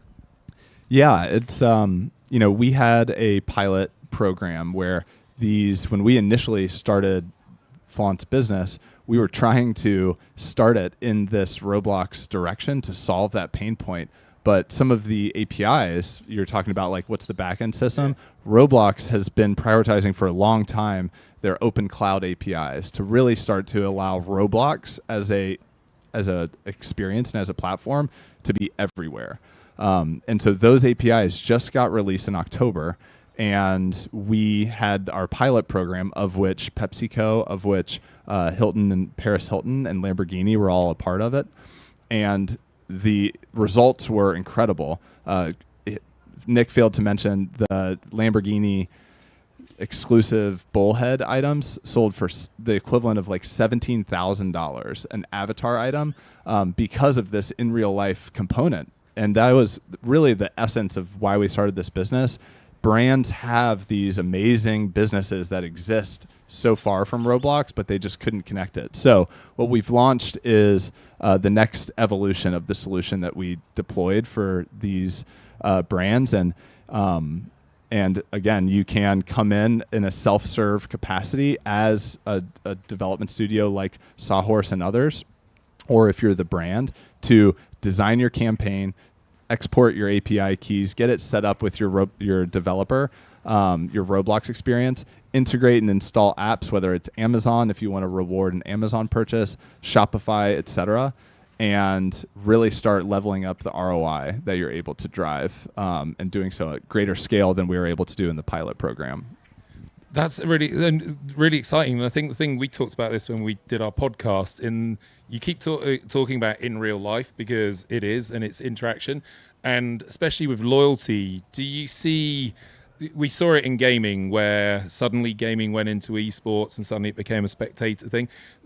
Do you see any convergence back into the real world? How's it going to work? Because it's kind of crazy times, isn't it? Thinking about whether to go to, because kids are going to start actually, and I think we've got a talk on Monday about it, experiencing music festivals in digital, but will they want to go back into live? How will that transcend?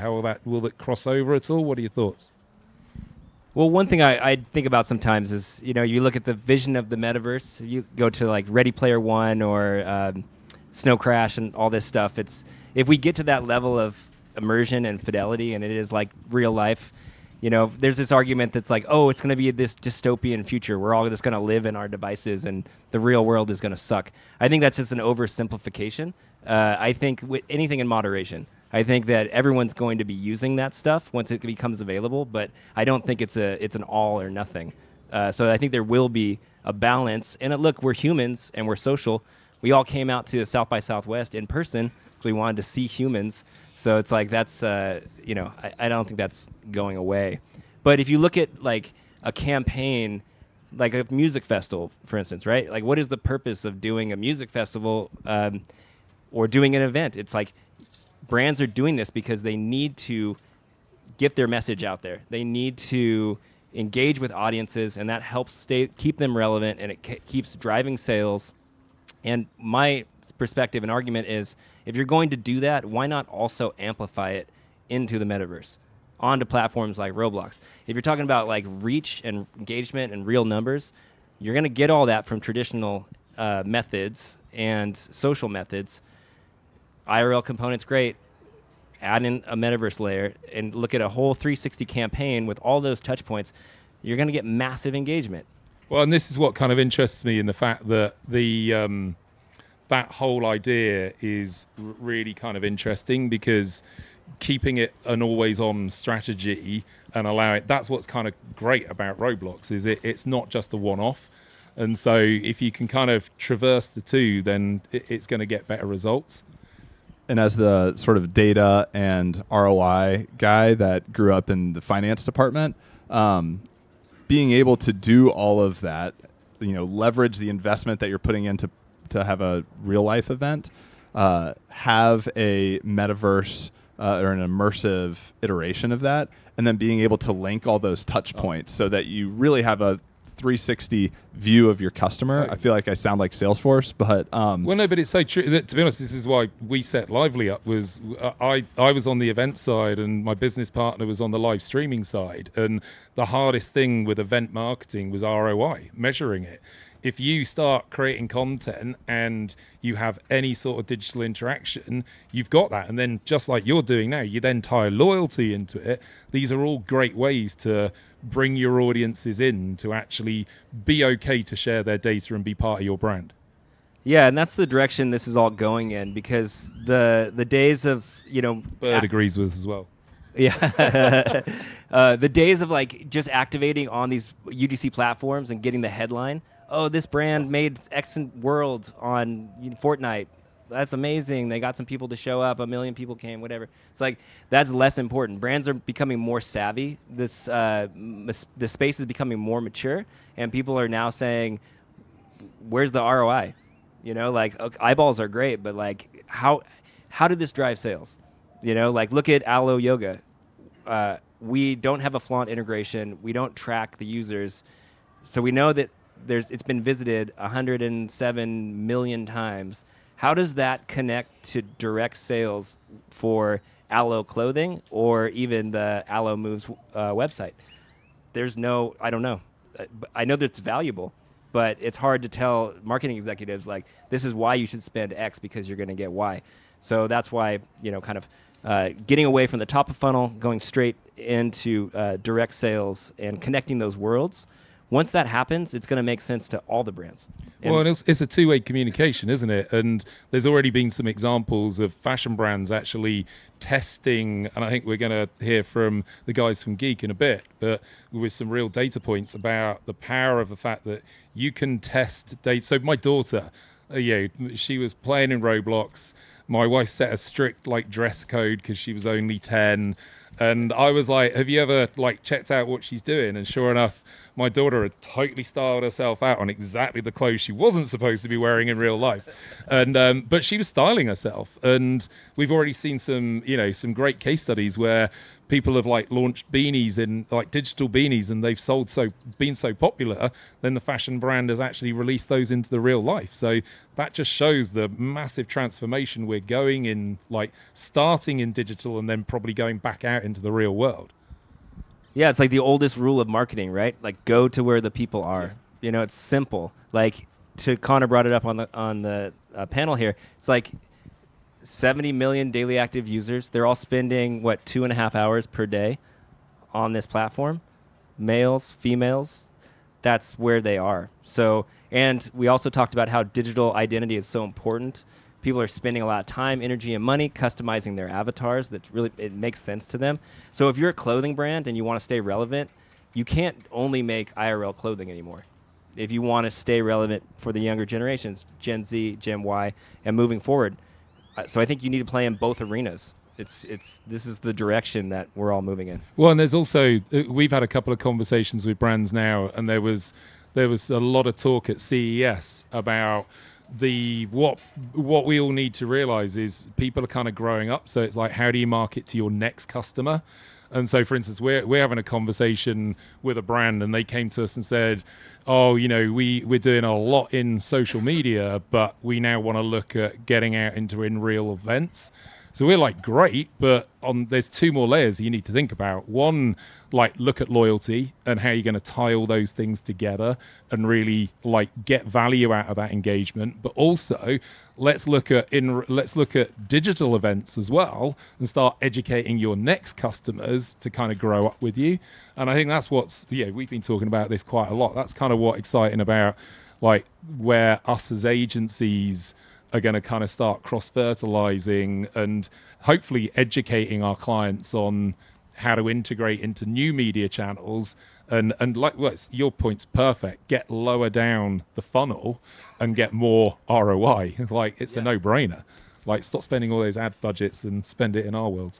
I want to rewind back to something both of you said, talking about starting in the digital and getting taking those learnings to the physical. I think that's a huge opportunity, and we've already started to see that for the last couple of years, particularly in the fashion industry, for digital clothing starting to turn into physical clothing. But it's cheaper to iterate, and to test ideas that might be crazy in this immersive environment. And it's also, from a loyalty perspective, a lot of brands are trying to figure out, how do I, increase redemptions? I'm spitting out these points as part of my loyalty program. How do I give a compelling brand-aligned offer that doesn't break the bank?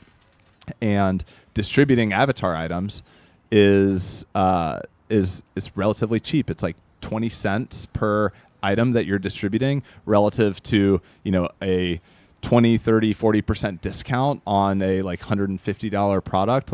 It's actually quite profitable. And so I think that another just prediction is that more and more particularly I think in the fashion and sort of beauty space, more and more loyalty programs will start to offer some of these avatar items that highly sought after, if you recall the bubbly example, in as a reward as part of their loyalty program. I was going to say, before because I want to pick up on that, but I know we're running out of time a bit. So before I carry on with my questions, because I could carry on all afternoon, has anybody got any questions for these guys? Is there any? Oh yeah, go straight for it. Right up.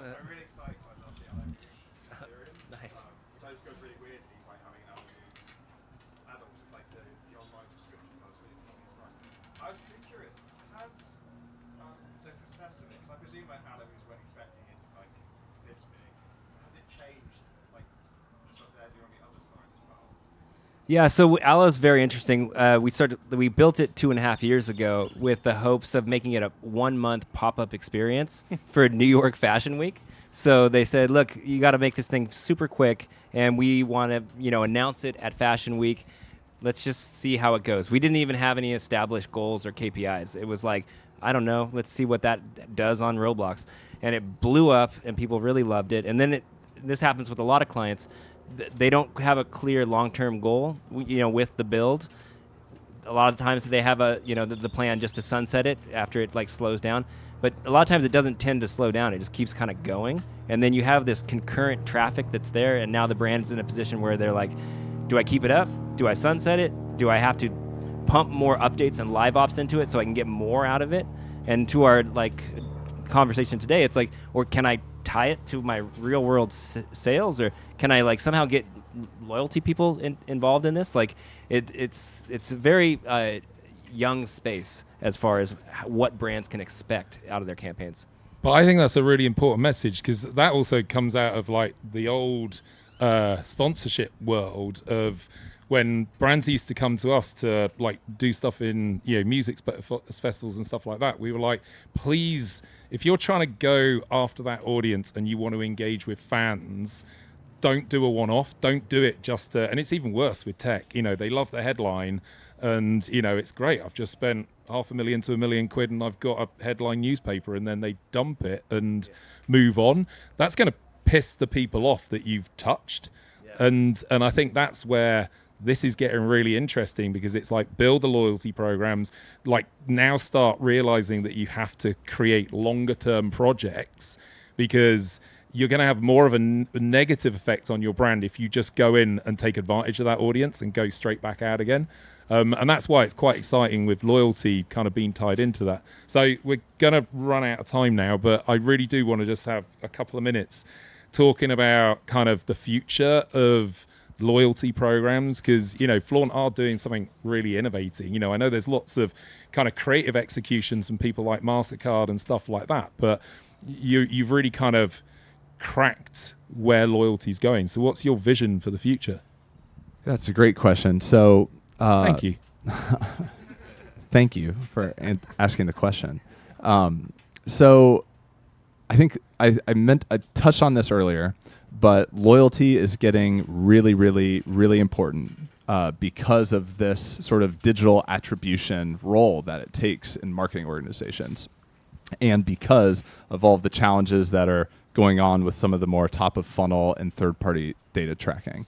So getting more and more people to participate and getting your loyalty program to do what you were sort of saying and tie all of those interactions together. People are spending time on Roblox. They're spending time on Instagram. They're spending time on TikTok, and really enabling your brand to start tying those touch points to your loyalty program so that you can personalize the experience, so that you can add more engagement like Lamborghini to your experiences. I think that is a huge trend that we're seeing with a lot of our clients. People will say, hey, I love what you did for us on Roblox, or I love this Roblox capability. Can you also do it for Instagram? Can you also do it for TikTok? And so that's where, going beyond our Roblox offerings, brands are starting to guide us. I also think gamification in general. We had a client, a skincare brand that growing really, really, really quickly, super innovative and mission driven, but they had a loyalty program that was pretty cookie cutter. They had this AI skin quiz that really allowed you to personalize and spit out what the appropriate skincare routine that's right for you, and they have a great social presence and just helpful content. But they had a cookie cutter loyalty program that didn't tie all those interactions together. And when they migrated to a Flaunt program that has this same gamified campaigns engine that we've been talking about, that ties all of these different interactions together, but also rewards incremental action, and implemented some of these social integrations, they had a 20% incremental sales lift for an already quickly growing business and a 300% increase in profits, which is very important in this environment relative to their old loyalty program. So some of these gamification, community, and social elements are, I think, where loyalty is going. And Roblox is this place where there's this just huge gap between, and that's why we're really excited about bridging it. That's what's kind of really exciting about these new platforms, though, isn't it? Because everybody's kind of been stuck in social media, and social media's kind of gone through, well, in my mind, a bit of a change, let's say. But for here, going back to that social identity and stuff like that, it gives people, people get bored of this analogy, but it's like I'm a Gorillaz fan, and I was so upset because I paid for a VIP ticket, took my son there, and all I got as a reward was, which we've just done, which is a bit embarrassing, is a t-shirt and a tote bag. And it's like, I was actually expecting, because they're an art-based thing, that I'd get all these digital collectibles and stuff like that, and it's just missing. So there's plenty of future in that. My final question then for both of you then is, what advice have you got? Like, how best to create experiences in these spaces? How, like you said, it's like, great, people are going in there and creating these pop-up things, but why are they spending so long, and what's your advice to brands to get involved and then to integrate kind of the loyalty side of it? I think it'd be great for you to start on that. Yeah, sure. So the thing that we always start with brands is like trying to understand their goals as soon as possible. Like, a lot of times brands are just hyped on the metaverse, and they're like, whoa, I got to be on Roblox. And I'm like, why? And they're like, I don't know. My boss said it, I got to do it. And it's like, okay, well, let's figure this out. Like, let's figure out what your goals are so we can design a product and an experience that's going to kind of like match those. And so advice would be, if a brand wants to get into this, I think they need to figure out what are they willing to put in as far as like time, energy, dedication, and also money. What level of that are they willing to commit, and what are their goals? I tend to have brands do like a crawl, walk, run approach, because it's overwhelming for these marketing departments. A lot of them don't have any experience in gaming. They don't have like a Web3 expert on their team oftentimes. And Roblox can be very overwhelming, especially if in their mind they're like, oh, I need a persistent experience, an always-on thing that's a reflection of my brand. I don't think anyone is prepared to support that. So what I like to have them do is like start with like either a small integration in someone else's game, or maybe like a pop-up experience that's a month long. And if they really get into it and they see the success of one of those things, then they can snowball it into a larger operation once they're more familiar with the platform and they know what their goals are and they know kind of what they're getting out of it. And we're talking about where this is going, like in the future, we're also talking about how video billboards are starting to roll out. And this is like, if you're just going for impressions and you don't want to make a core game loop and a persistent experience, it's overwhelming. You can just literally take your commercial and you can put it on video billboards and some of the top experiences that have the most traffic. And from an impression standpoint, you can get millions, billions of impressions very quickly. And one thing we did with the Paris Hilton project is we took the 30-second broadcast commercial and we did a one-to-one visual effects clone of that with starring all Roblox characters and a Roblox version of Paris Hilton. And we put that as part of the Hilton Honors campaign that they rolled out on TV and social. We also put that in the metaverse on Roblox and kind of amplified that campaign. So in the future, I see more brands that doing commercial that. is amazing. Thank you. And and we worked with Flaunt on that as well, because Hilton Honors, in addition to that campaign of just letting people know about the Hilton and the Hilton Honors program, we designed a situation in Slivingland, which is Paris Hilton's experience, that encouraged the player base there to go on a scavenger hunt to unlock these special UGC items, these deer antlers. And part of the experience was, the challenge was you had to go off platform and you had to go to the Hilton Honors site and learn about Hilton Honors, and then you come back to Roblox, and that's how you earned the item. So that drove, like, I don't know, over 30,000 new users that were kind of learning about Hilton Honors. And the only way we could do that is with Flaunt. Thank you. The Hilton experience, I think there's some amazing videos. I would highly recommend checking it out because it was incredible. I'll be brief and just, I agree with everything that you just said. And I think in general, like the video billboards, it's more and more like Roblox is enabling brands to make their presence more plug and play. We've had, because of this ROI component where, hey, I can actually drive conversions on Roblox, and hey, it's so much engagement, like this is a big opportunity. We've had more brands coming to us that otherwise wouldn't have been on Roblox because they now have a different ROI equation. They're starting to get more involved. So I'm obviously really excited about that. And I also think everything you said, spot on. But even outside of the billboards, even just like having a light immersive experience, that is just becoming, because of talented studios like Sawhorse and others, that's becoming more and more accessible. And if you can have an immersive experience that brings your brand to light a little bit, maybe in that crawl phase, and also have some of these avatar items and drive conversions for your brand, like that's a really compelling story that might get some press time, also gets your CMO and your CFO to be like, whoa, this actually drove some real business results.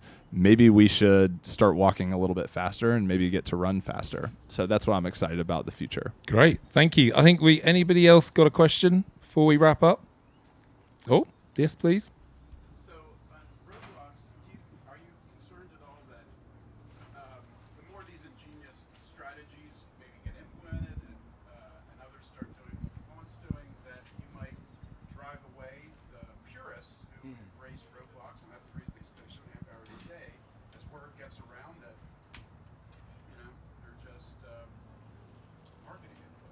Yeah, I have a quick, and then it looks like you have an answer to that too.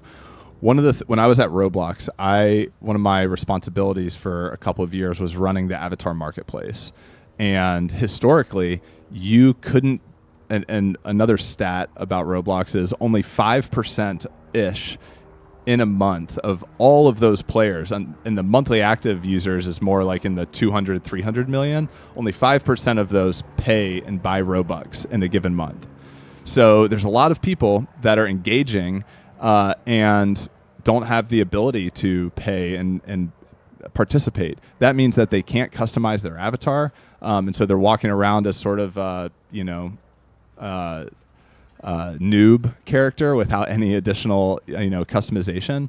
And so I pitched the whole company and I said, brands are going to be the primary sponsor of free content, allowing different players to customize their character and have a better experience. Like I said, those three things: social, UGC and word of mouth, and identity. Like that's so important to players. And so one of the reasons I'm really excited about what we're doing is, like I said, more brands are coming in. That's more opportunities for free content to enable you to express yourself a little bit more in this environment. So that's my answer to that, having some experience. It was a little like they were a little confused. But now, like a lot of the features that I was like doing Excel sheets and pitching are actually released. Like that's what's making there's more free content on Roblox than there's ever been before. So it took a little while, and it was a little confusing back in 2018, but now it's starting to happen, and people are getting free stuff. Yeah, I agree with all that, and I would just say that I'm not too concerned about the user base there feeling like it's becoming a brand takeover, and the reason is because it's such a free and open platform, and it's run by all these amazing developers from around the world. And when you go to Roblox, you're opting in to experience whatever you want. And a lot of the huge traffic goes to some of the biggest games on the platform that have the most concurrent users. Those games could choose not to have any ad in their experience. So really, like, it depends on where you go and what you do once you're there. It's not a situation where if you would go to play the game, you have to watch an ad. It's not really designed like that, which is flexible. I was going to say, because I think that's what's really interesting, because, yeah, your point, I think that's that's hitting the social media channels now, is they needed to introduce a ad revenue model, but, you know, like certain channels I'm on, I get sick and tired with the ads that I'm getting, fed, and so it's actually moving me away from social media. The trouble is, I don't necessarily have, apart from going in and going, this is spam constantly, whereas with these platforms, it's in real life. These audiences can literally choose whether they're going to do it or not. And so and also it's down to us agencies, and you're going to hear from Geek in a bit, about educating these businesses to make sure we do it right. Otherwise, it will go the same way that a lot of the social channels are going. Yeah, and I would just say it's just less intrusive than current advertising. Like on TV, it interrupts what you're watching. You drive down the street, there's a billboard. You cannot not see it. And then in these platforms, certain experience will have ads or whatever, but you can literally turn around and not look at it. And a lot of these experiences don't have ads. And I would also say that what's really cool from a protection standpoint, ads aren't even shown to anyone who's under 13. So, like, if you go into an experience that has a billboard, an under 13 person won't see it. Just the over 13 will. And also the industry, like we heard about it from Activision this morning, and I've seen plenty of presentations. Linear TV is now, has been on a decline for like the last 10 years, and streaming and gaming platforms are on the rise. And it's because I think audiences prefer it, because we can switch the shit off if we want, if I'm allowed to swear on. So I think that's the good safety harness for us all. Well, look, I could carry on for ages, but I won't. Thank you so much for joining us. Thank you to you two. Thank you, Flaunt. Thanks for having us. Really good. Yeah, no, thanks for having us. Thanks for showing up and asking questions. We're going to have a quick 5-minute break, but I do if you found this interesting, I would stick around for Geek, because what's really interesting about Geek is they're actually helping brands kind of step back and actually look at the data and make the right move, because the biggest problem is when people just jump into this feet first and go, well, you said it, like, I want to do Roblox because my boss told me. So we've got some really good data and some great white paper and some insight about how to do that best, and that's kind of where the kind of Geek fit into the whole ecosystem. So stick around and get educated. The best data. Cheers. Bye.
Hello.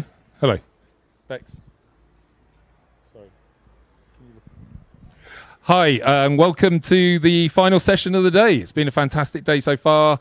We've heard from people like Activision, Sawhorse, the crypto industry, covered a real broad range of subject matters, and I'm particularly excited about this one because Geek are a fantastic company that are actually spending time really getting under the skin of data and how the metaverse works. So they've, come a long way in a short amount of time, and they're working with some incredible brands just basically on the education of what's the right thing to do when you're looking into the metaverse, whether it's fashion or sport. So I will now hand you over for a fantastic insight into that world. Thank you very much.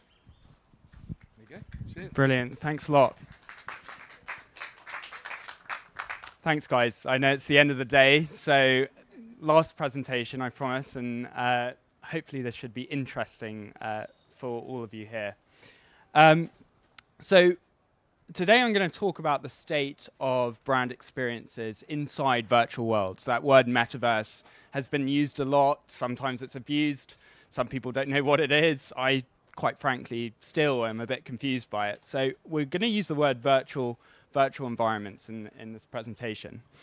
And I just want to start by taking a real step back and just saying what world we live in at the moment. I believe everyone, and there's this stat which I'm going to get completely wrong, so don't quote me on it, but we're hit by around 200 adverts before 10 a.m. in the morning when we're on the way to work. And that's because we live in an attention economy. Every single brand out there is really trying to vie for your attention. So if we look at the evolution of attention, how do brands reach audiences? Well, if it was pre-2000, what you were limited to was very much print, TV, and radio as communication verticals to reach these audiences. And there were gatekeepers with TV, print, and radio. There were companies that kind of own the audiences behind those verticals. If you were a fashion brand and you wanted to get in front of the fashion audience, you had to speak to Condé Nast to go into Vogue. Something happened in the sort of mid-2000s where it was the rise of digital, and particularly with social media, is actually there were new gatekeepers, and eyeballs started moving from left to right there. And it was no longer Condé Nast that you had to get in touch with to reach audiences. It was Facebook. I'll remind people that at that time, I think there were a lot of brands, particularly fashion brands, who said we couldn't possibly go onto Facebook. It's full of a bunch of university students. Now, every single fashion brand has a social media team. This is the industry and the area that Geek plays in, which is virtual worlds and virtual environments. And we see this as a kind of evolution, also an evolution of gatekeepers. So actually, it's no longer Facebook that you need to get in touch with to reach your audience. It's actually Roblox that owns the eyeballs. It's Fortnite that owns the eyeballs. It's Rec Room. It's Minecraft. Zapete. So that's the area that Geek plays in, and that is the evolution of attention, where time is being spent. So what's happening right now is there's a kind of battle for attention, and it's being measured in time spent. So if we look at the reasons why Facebook has changed to Meta, and a big reason why I started Geek with my co-founders back in 2018, was because Facebook was one of my clients at a previous company I was working at.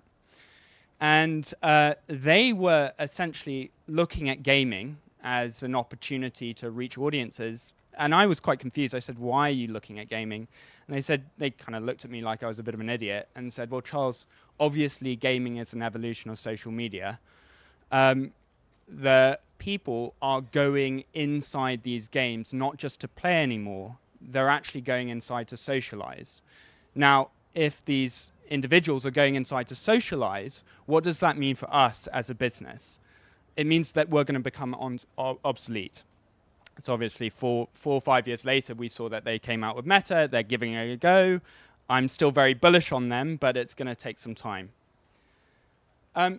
So if we look at where the time is being spent and it's being measured, for Gen Z, by the way, Gen Z is, what is it? It's 12 to 27-year-olds. So I think people think Gen Z are just teenagers and only teenagers. Just to be absolutely clear, they're in their late 20s now. And the number one platform is, you guessed it, it's Roblox, spending 180 minutes a day on that particular platform. The second one is TikTok. That's the one that everyone talks about with regards to Gen Z spending time on TikTok. It's true, they do spend a lot of time on TikTok. However, 3 trillion hours of content is, or 3 trillion views of content is gaming video content views, so gaming views related. The next one, let's see what it is. It's YouTube. So a lot of time is being spent on YouTube, but then again, a lot of the content that's being distributed on YouTube is actually gaming video content. So even in the traditional verticals, they are looking at gaming content as a channel to engage with. Minecraft, next one, 48 minutes. And then we have Instagram. I think if we speak to anyone under the age of 20 years old and say, where are you hanging out with your friends?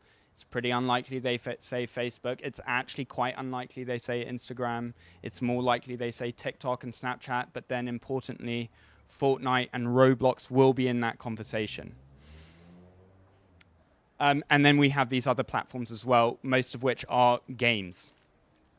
So time is being spent in these games. Now, if we look at games, let's talk about how they're split. Because 3.2 billion people play games, apparently.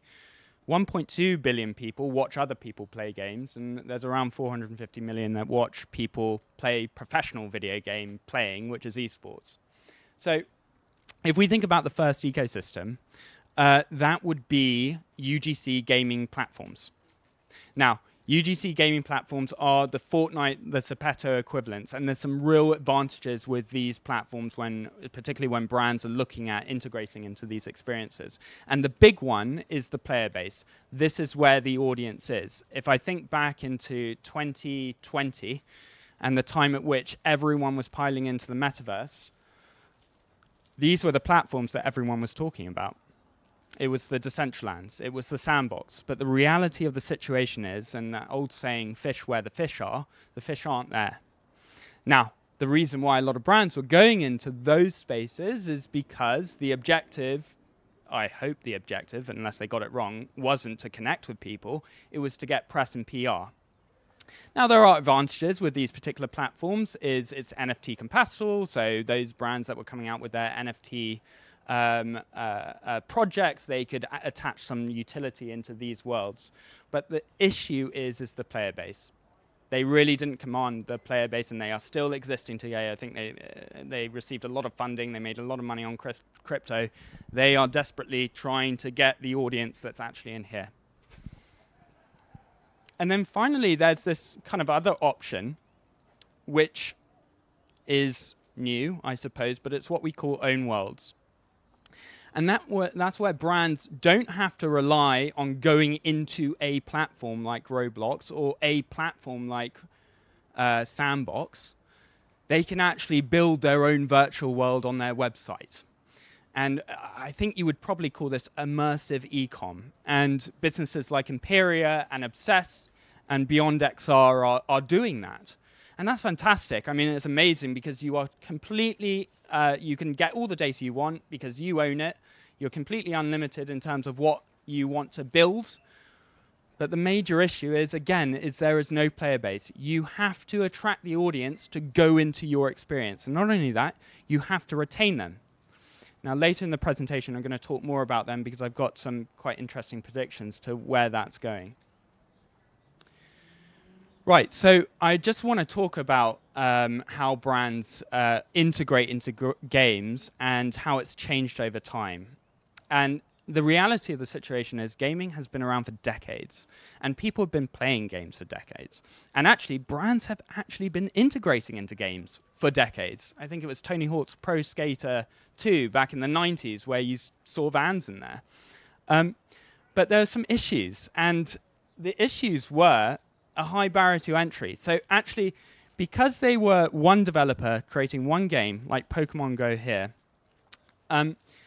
it's up to Pokemon Go to decide whether they want the brand to go into that game to reach their 80 million users. So very, very limited in terms of, well, if you want to go in there because the demographics of Pokemon Go matches your audiences, it's up to Pokemon Go whether they're going to accept you. One issue. The second one is the cost of these integrations are incredibly expensive. And that's because there's one builder. So the longer the lead time is, these sort of activations take 6 months at the absolute minimum, normally 1 year. So effective, you can get your brand in this game, but it's going to take you a long time, it's going to be very expensive, and the game not even accepts you as a brand. The second thing is these were sort of temporary activations, so they were very, very campaign driven.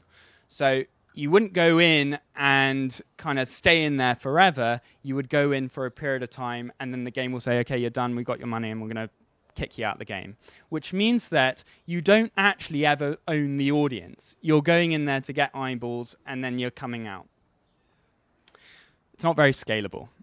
So for the future of immersive entertainment and the future of immersive social media, having one developer that's accepting all of these different brands, it's not possible. They can only accept one at a time with these lead times. Right, so this has been the case for a very long period of time, and Gucci was Geek's first customer, and a lot of the work that we did were activations like this at the start, and these activations still happen today. We saw that Porsche yesterday went into the Overwatch game, I think it's Overwatch 2, that would have been a traditional game activation, so it still happens. Now, the big game-changing thing that happened in the last 5 years was the rise of these user-generated content games, where actually it's not about one developer, because these aren't games, these are platforms to empower individuals to create their own experiences. What does that mean? It means because there's not one developer, it's a much lower barrier to entry, and actually it's not up to Roblox who goes in. It's a bit like when you create an Instagram profile. Anyone can go into Instagram and create that profile. So that also allows for shorter lead times, because you can work with, I think we just saw Nick here from Sawhorse. You can work with Sawhorse to build inside Roblox. The other thing is you can have a persistent experience inside these UGC games. What does that mean? It really means that actually you get to own your audience. I think Nick from Sawhorse was talking about Allo Yoga. Allo Yoga has almost 100 million visits, I believe, and that is a constant flow of individuals coming to that experience, of which that brand can do what they want with those individuals. They can use Flaunt to drive loyalty, they can sell digital goods, consistently get engagement. That's scalable. And that's the word that's really important. Because actually, if we're talking about the evolution of social media, and we're talking about a place where users can come in and socialize and see each other and kind of live, play, work, it needs to be scalable. And certainly for brands, a big blocker has been that scalable approach. So that's what I would just want to hit home here a bit, is not all games are the same. UGC games are very different to traditional games, and the implications that it has on brands is very, very different too. Okay, so now let's talk about the data a little bit on, if we're looking at UGC games being the future of social media, what is the landscape of these UGC virtual environments? These are your options. So we start with Roblox. I mean, you're probably so tired of hearing that word, but you're going to hear it a lot in this particular presentation. Roblox, if we go back to sort of 2005, 6, 7, Roblox is the Facebook equivalent of social media. It's the biggest player in the industry. They have 300 million monthly active users, growing rapidly. The next one is Minecraft. Not many people know this, but you can actually go into Minecraft and build your own server and build your own experience there, and it's a huge user base. Very different demographics. One has to remember these different UGC platforms command different demographics. Then we got Fortnite at 100 million monthly active users. And then The Sims 4, another thing, not many people know that actually in The Sims 4, you can go in there and upload your own content. You do need to go to EA to get their permission, so it's sort of semi-UGC, I would say. And then we have Rec Room. Rec Room is a UGC platform that is a VR first, but they are available on mobile now. Then we've got two others where the logo's not there, but I'm going to hazard a guess that that's Sepetto at 20 million. Sepetto is a really, really interesting platform and one you should all look at that we'll talk about later. Underneath that, I can't remember, but underneath that we have Decentraland and the Sandbox. And remember what I spoke about when all of these brands rushed in to these virtual worlds. The thing that I think if their objective was to reach audiences, the thing they didn't look at was this, which is actually the number of people going inside these platforms. So the rest of the gaming industry is looking at these UGC platforms with envious eyes. They know that this is the future of their own IP as well. So this is the CEO of EA, and EA has a host of different gaming titles, traditional gaming titles, but they are actually looking at the Robloxes and the Fortnites, and they're going, that's exactly the direction we're heading into, games as platforms. And it was quite interesting because I think FIFA, that well-known football game, now I think it's called EAFC, they released a social feature inside the latest game of that, and they saw a 150% increase in terms of their user retention. So one continues to ask oneself the question, are people going into these games to play, or are they going in to actually catch up with their friends? And the reality of the situation is the game mechanic is the excuse for going in. What keeps them there is actually it's an excuse for catching up with their friends. EA know it. Roblox and Sepetto and these others aren't the only ones who are going to be doing this. The other gaming platforms will be doing it. So, okay, so that's great. We've got these games of an evolution of social media. What does this mean? Well, this is an unprompted panel of Gen Z, Gen Z's most loved brands. Great, okay, that's really interesting. It looks like that Nike's #1, and then we have Gucci, and then Adidas, and H&M. But it's quite interesting when we overlay some data here and we look at the activations that these brands have done inside virtual worlds. And we're seeing a bit of a correlation between Gen Z's most loved brands and the brands who have actually activated inside this new space. I mean, it's not rocket science. If we take ourselves back to 2005, 6, 7, when all these brands went into traditional social media, fish where the fish are, if you're where they are, then it sounds like they're going to sort of love you. Right. So what does this mean for a brand, essentially? What does this mean now that I have this new communication vertical? Well, of course, a brand like Gucci will have a strategy for TikTok. They'll have a strategy for their Facebook audience. They'll have a strategy for their X, formerly known as Twitter audience. They'll have a strategy for Instagram, and you can probably see where this is going. They'll have a strategy for YouTube. But I can tell you right now, they've got a team that's fully dedicated to these new emerging communication channels. And this is always on. You know, you don't create an Instagram profile, put it up, get a bunch of followers and delete it. And this is exactly how a lot of these brands are looking at this space. So they will have strategies for these other platforms as well. By the way, the one in the middle, quite confusing, it's called Super QQ. China has a very different ecosystem, but I would say the Roblox equivalent in China, because Roblox isn't available in China, would be Super QQ. So what that means is it's not just Gucci that is seeing the industry in this way, but it's all these other brands. And this kind of shows you the virtual representation of the brand in these 3D these 3D platforms. You know, a brand will express itself in traditional social media, but they are limited to words, image, and video. What these platforms allow is these brands to express themselves in ways they couldn't possibly do using traditional media. And that's a big reason why a lot of these brands go in. Yes, it's to reach new audiences. Of course, it's to open up new revenue streams. But actually, this is about storytelling and expressing your brands in ways that you can't possibly do in other ways. So we've got an issue now. So, you know, and I think this was discussed on the last panel, but how do we understand this and how do we measure this and what is the comparison apples to oranges? Well, I go back to how important the attention economy is. And if we think about attention, we got to think about time spent. And if we think about time spent, we got to think about what a brand's media mix is. So if we think about a brand's media mix, where are they spending money? They're spending money on out-of-home media buying, which are the billboards. They're spending money on linear television. They're spending money on radio.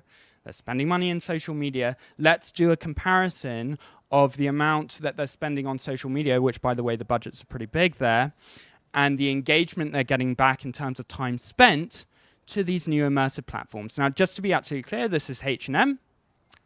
H&M have multiple different social channels, of which this is aggregated and shown. You can see the month of January there, almost 300,000 minutes. How do we calculate this? You can look at the average like rating based on the number of likes they got. That's a number of seconds that goes to the user. If they comment, it's a bit more. If it's an impression, it's probably less than a second. If we add up all this information and then we compare that to H&M's Roblox experience, the sort of chalk and cheese-ness of this situation is pretty obvious. There's a lot more time being spent in these immersive platforms than there are in traditional social media. Just to be clear, in May, I believe they were releasing their latest fashion show, whatever it is. But even then, it was quite close to their Roblox experience. But out of the 5 months of that time, every single one was in Roblox. To be absolutely clear, this is combination of their social channels, which includes Instagram, it includes TikTok, it includes YouTube. Oh, this is all fast forward. Let me go back. You didn't see this. Okay, right. See if I can go to the next slide here. Okay, stay there. Stay there. Great. So this poses the question, what is Geek? What do we do here? Well, actually, if we think about the traditional channels in TV, print, and radio, some people love Nielsen, some people hate Nielsen, but the reality of the situation is they do measurement and attribution, and they changed measurement for television. There's a lot of brands out there that, you know, they will ask for the Nielsen score when they do a TV campaign, and that's incredibly important to understand what return on investment you got back, how it compares to a benchmark. A whole new set of tools were created when social media came out. I'm thinking Brandwatch, Tubular Labs, several of them. Geek is basically that, but for virtual worlds. So for brands to really understand, and before they go in, to say, right, what is it that how do I know whether this is a success factor? The Geek score is incredibly important. We're incredibly lucky. You know, this was a business that was founded roughly 5 years ago, and I still can't believe that we're working with all these individual brands in this space. We started with fashion. Why fashion? Well, fashion's pretty easy to translate the virtual world and physical world. When you've got avatars, you may want to put on clothes, and it's very easy to put on clothes on your avatar.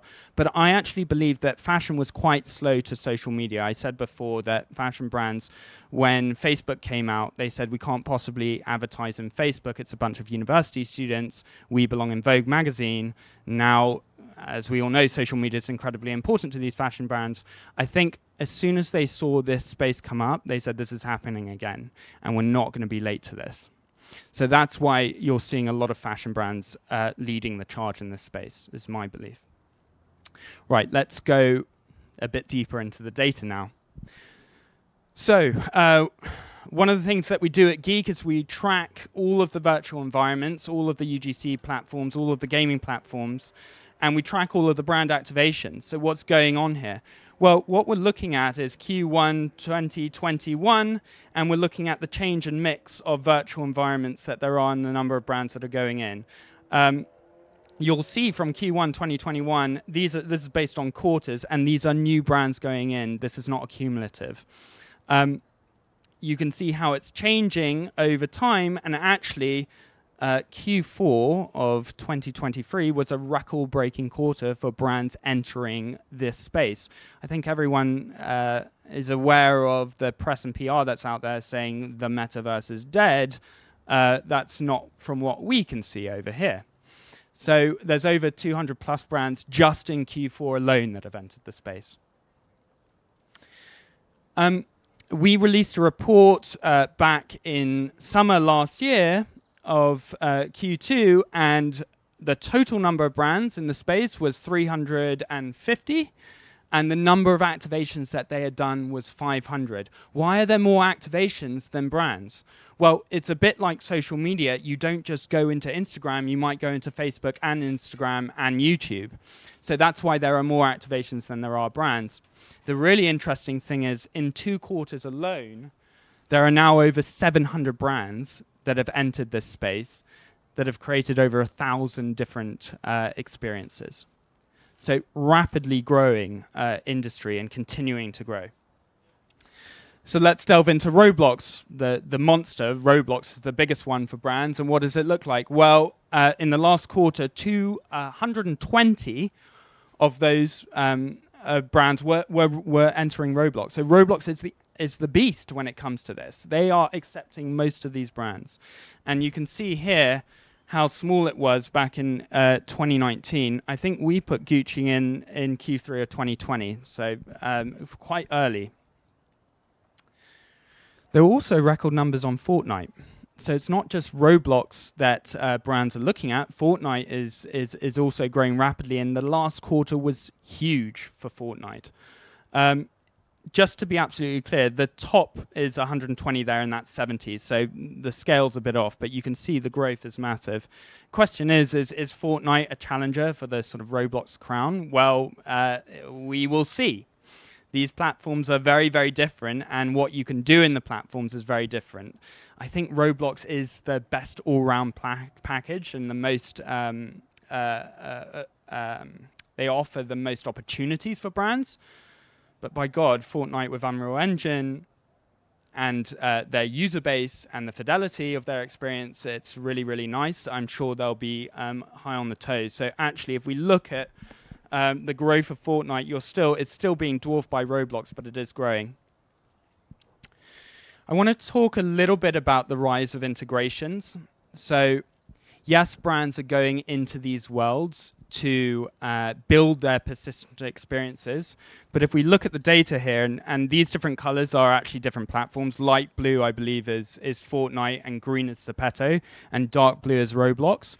The growth of integrations is very, very clear.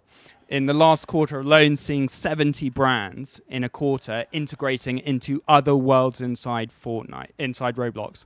So just to explain what an integration is, if we take the traditional social media analogy, creating a persistent experience is a bit like creating your Instagram profile. Doing an integration is a bit like going to Kim Kardashian and going on her Instagram stories and reaching her audience for a set period of time.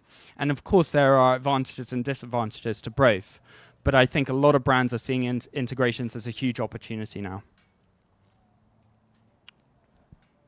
And actually, you can see that by the number of branded persistent experiences versus integrations. It was always persistent experiences constantly.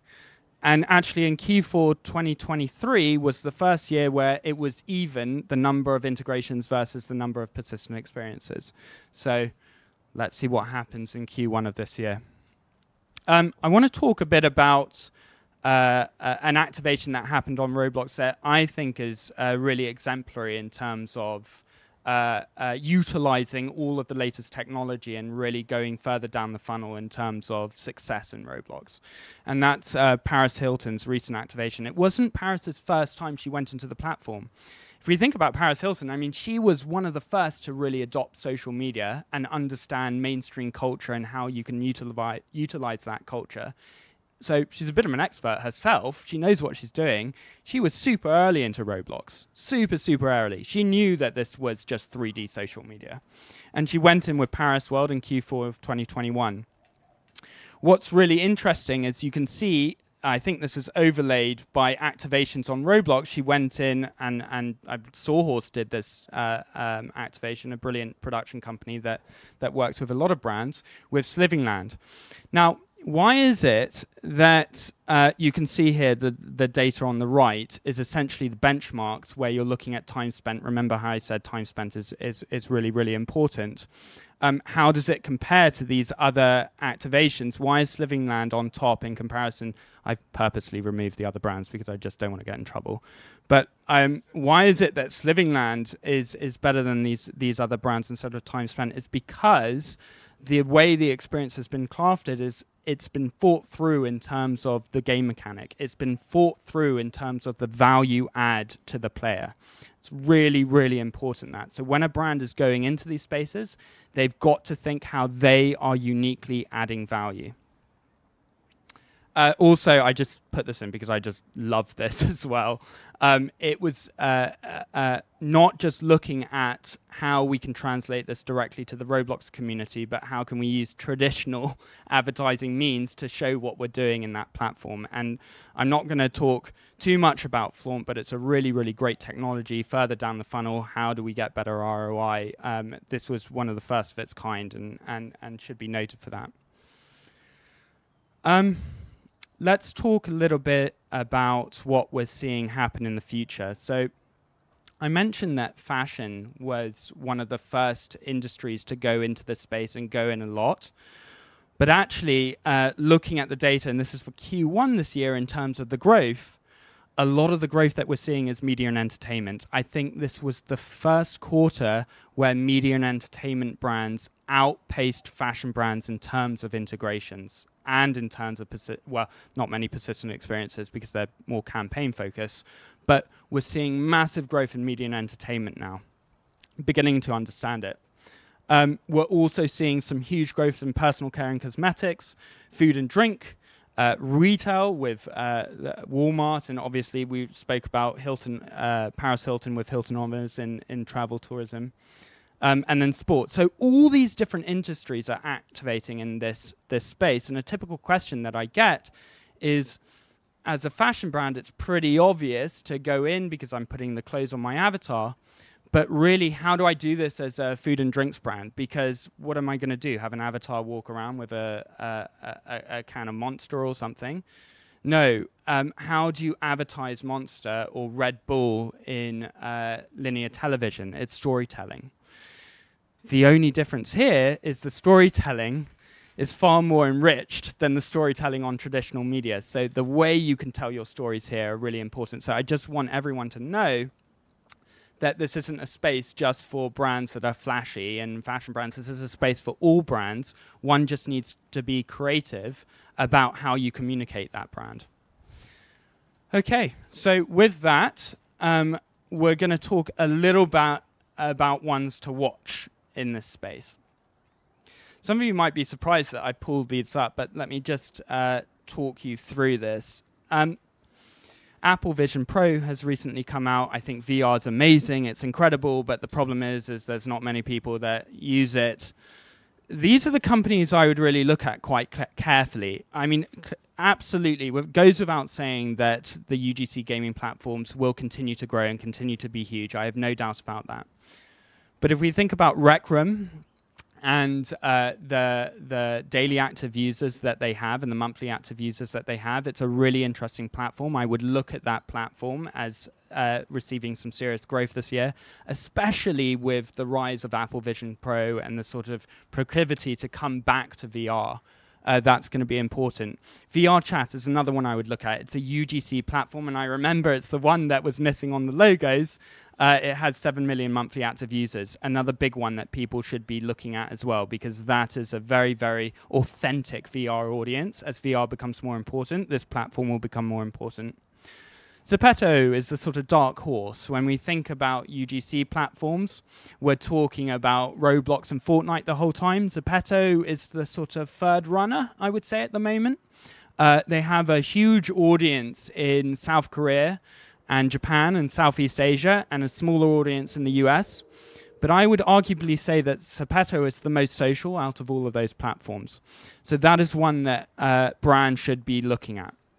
And then finally, with the rise of the own worlds that I spoke about at the start, the Imperias and the obsessors of this world, I think they're brilliant, they're really beautiful designs that are made for three-dimensional e-commerce. But the problem is at the moment, living that on a 2D screen and clicking through and sort of Google Street View might not lend itself so well in comparison to how Amazon sell things. If Amazon are very good at selling stuff, if they thought that 3D commerce was going to increase sales, they'd probably adopt that. However, with hardware changing and VR becoming a much bigger, much more important space over the next coming years, I think these platforms have a really bright future. But when the hardware shifts to VR. Okay, so with that, I thank you all so much for listening to my lecture.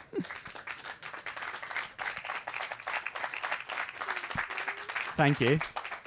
And have a wonderful rest of South by Southwest. Thanks.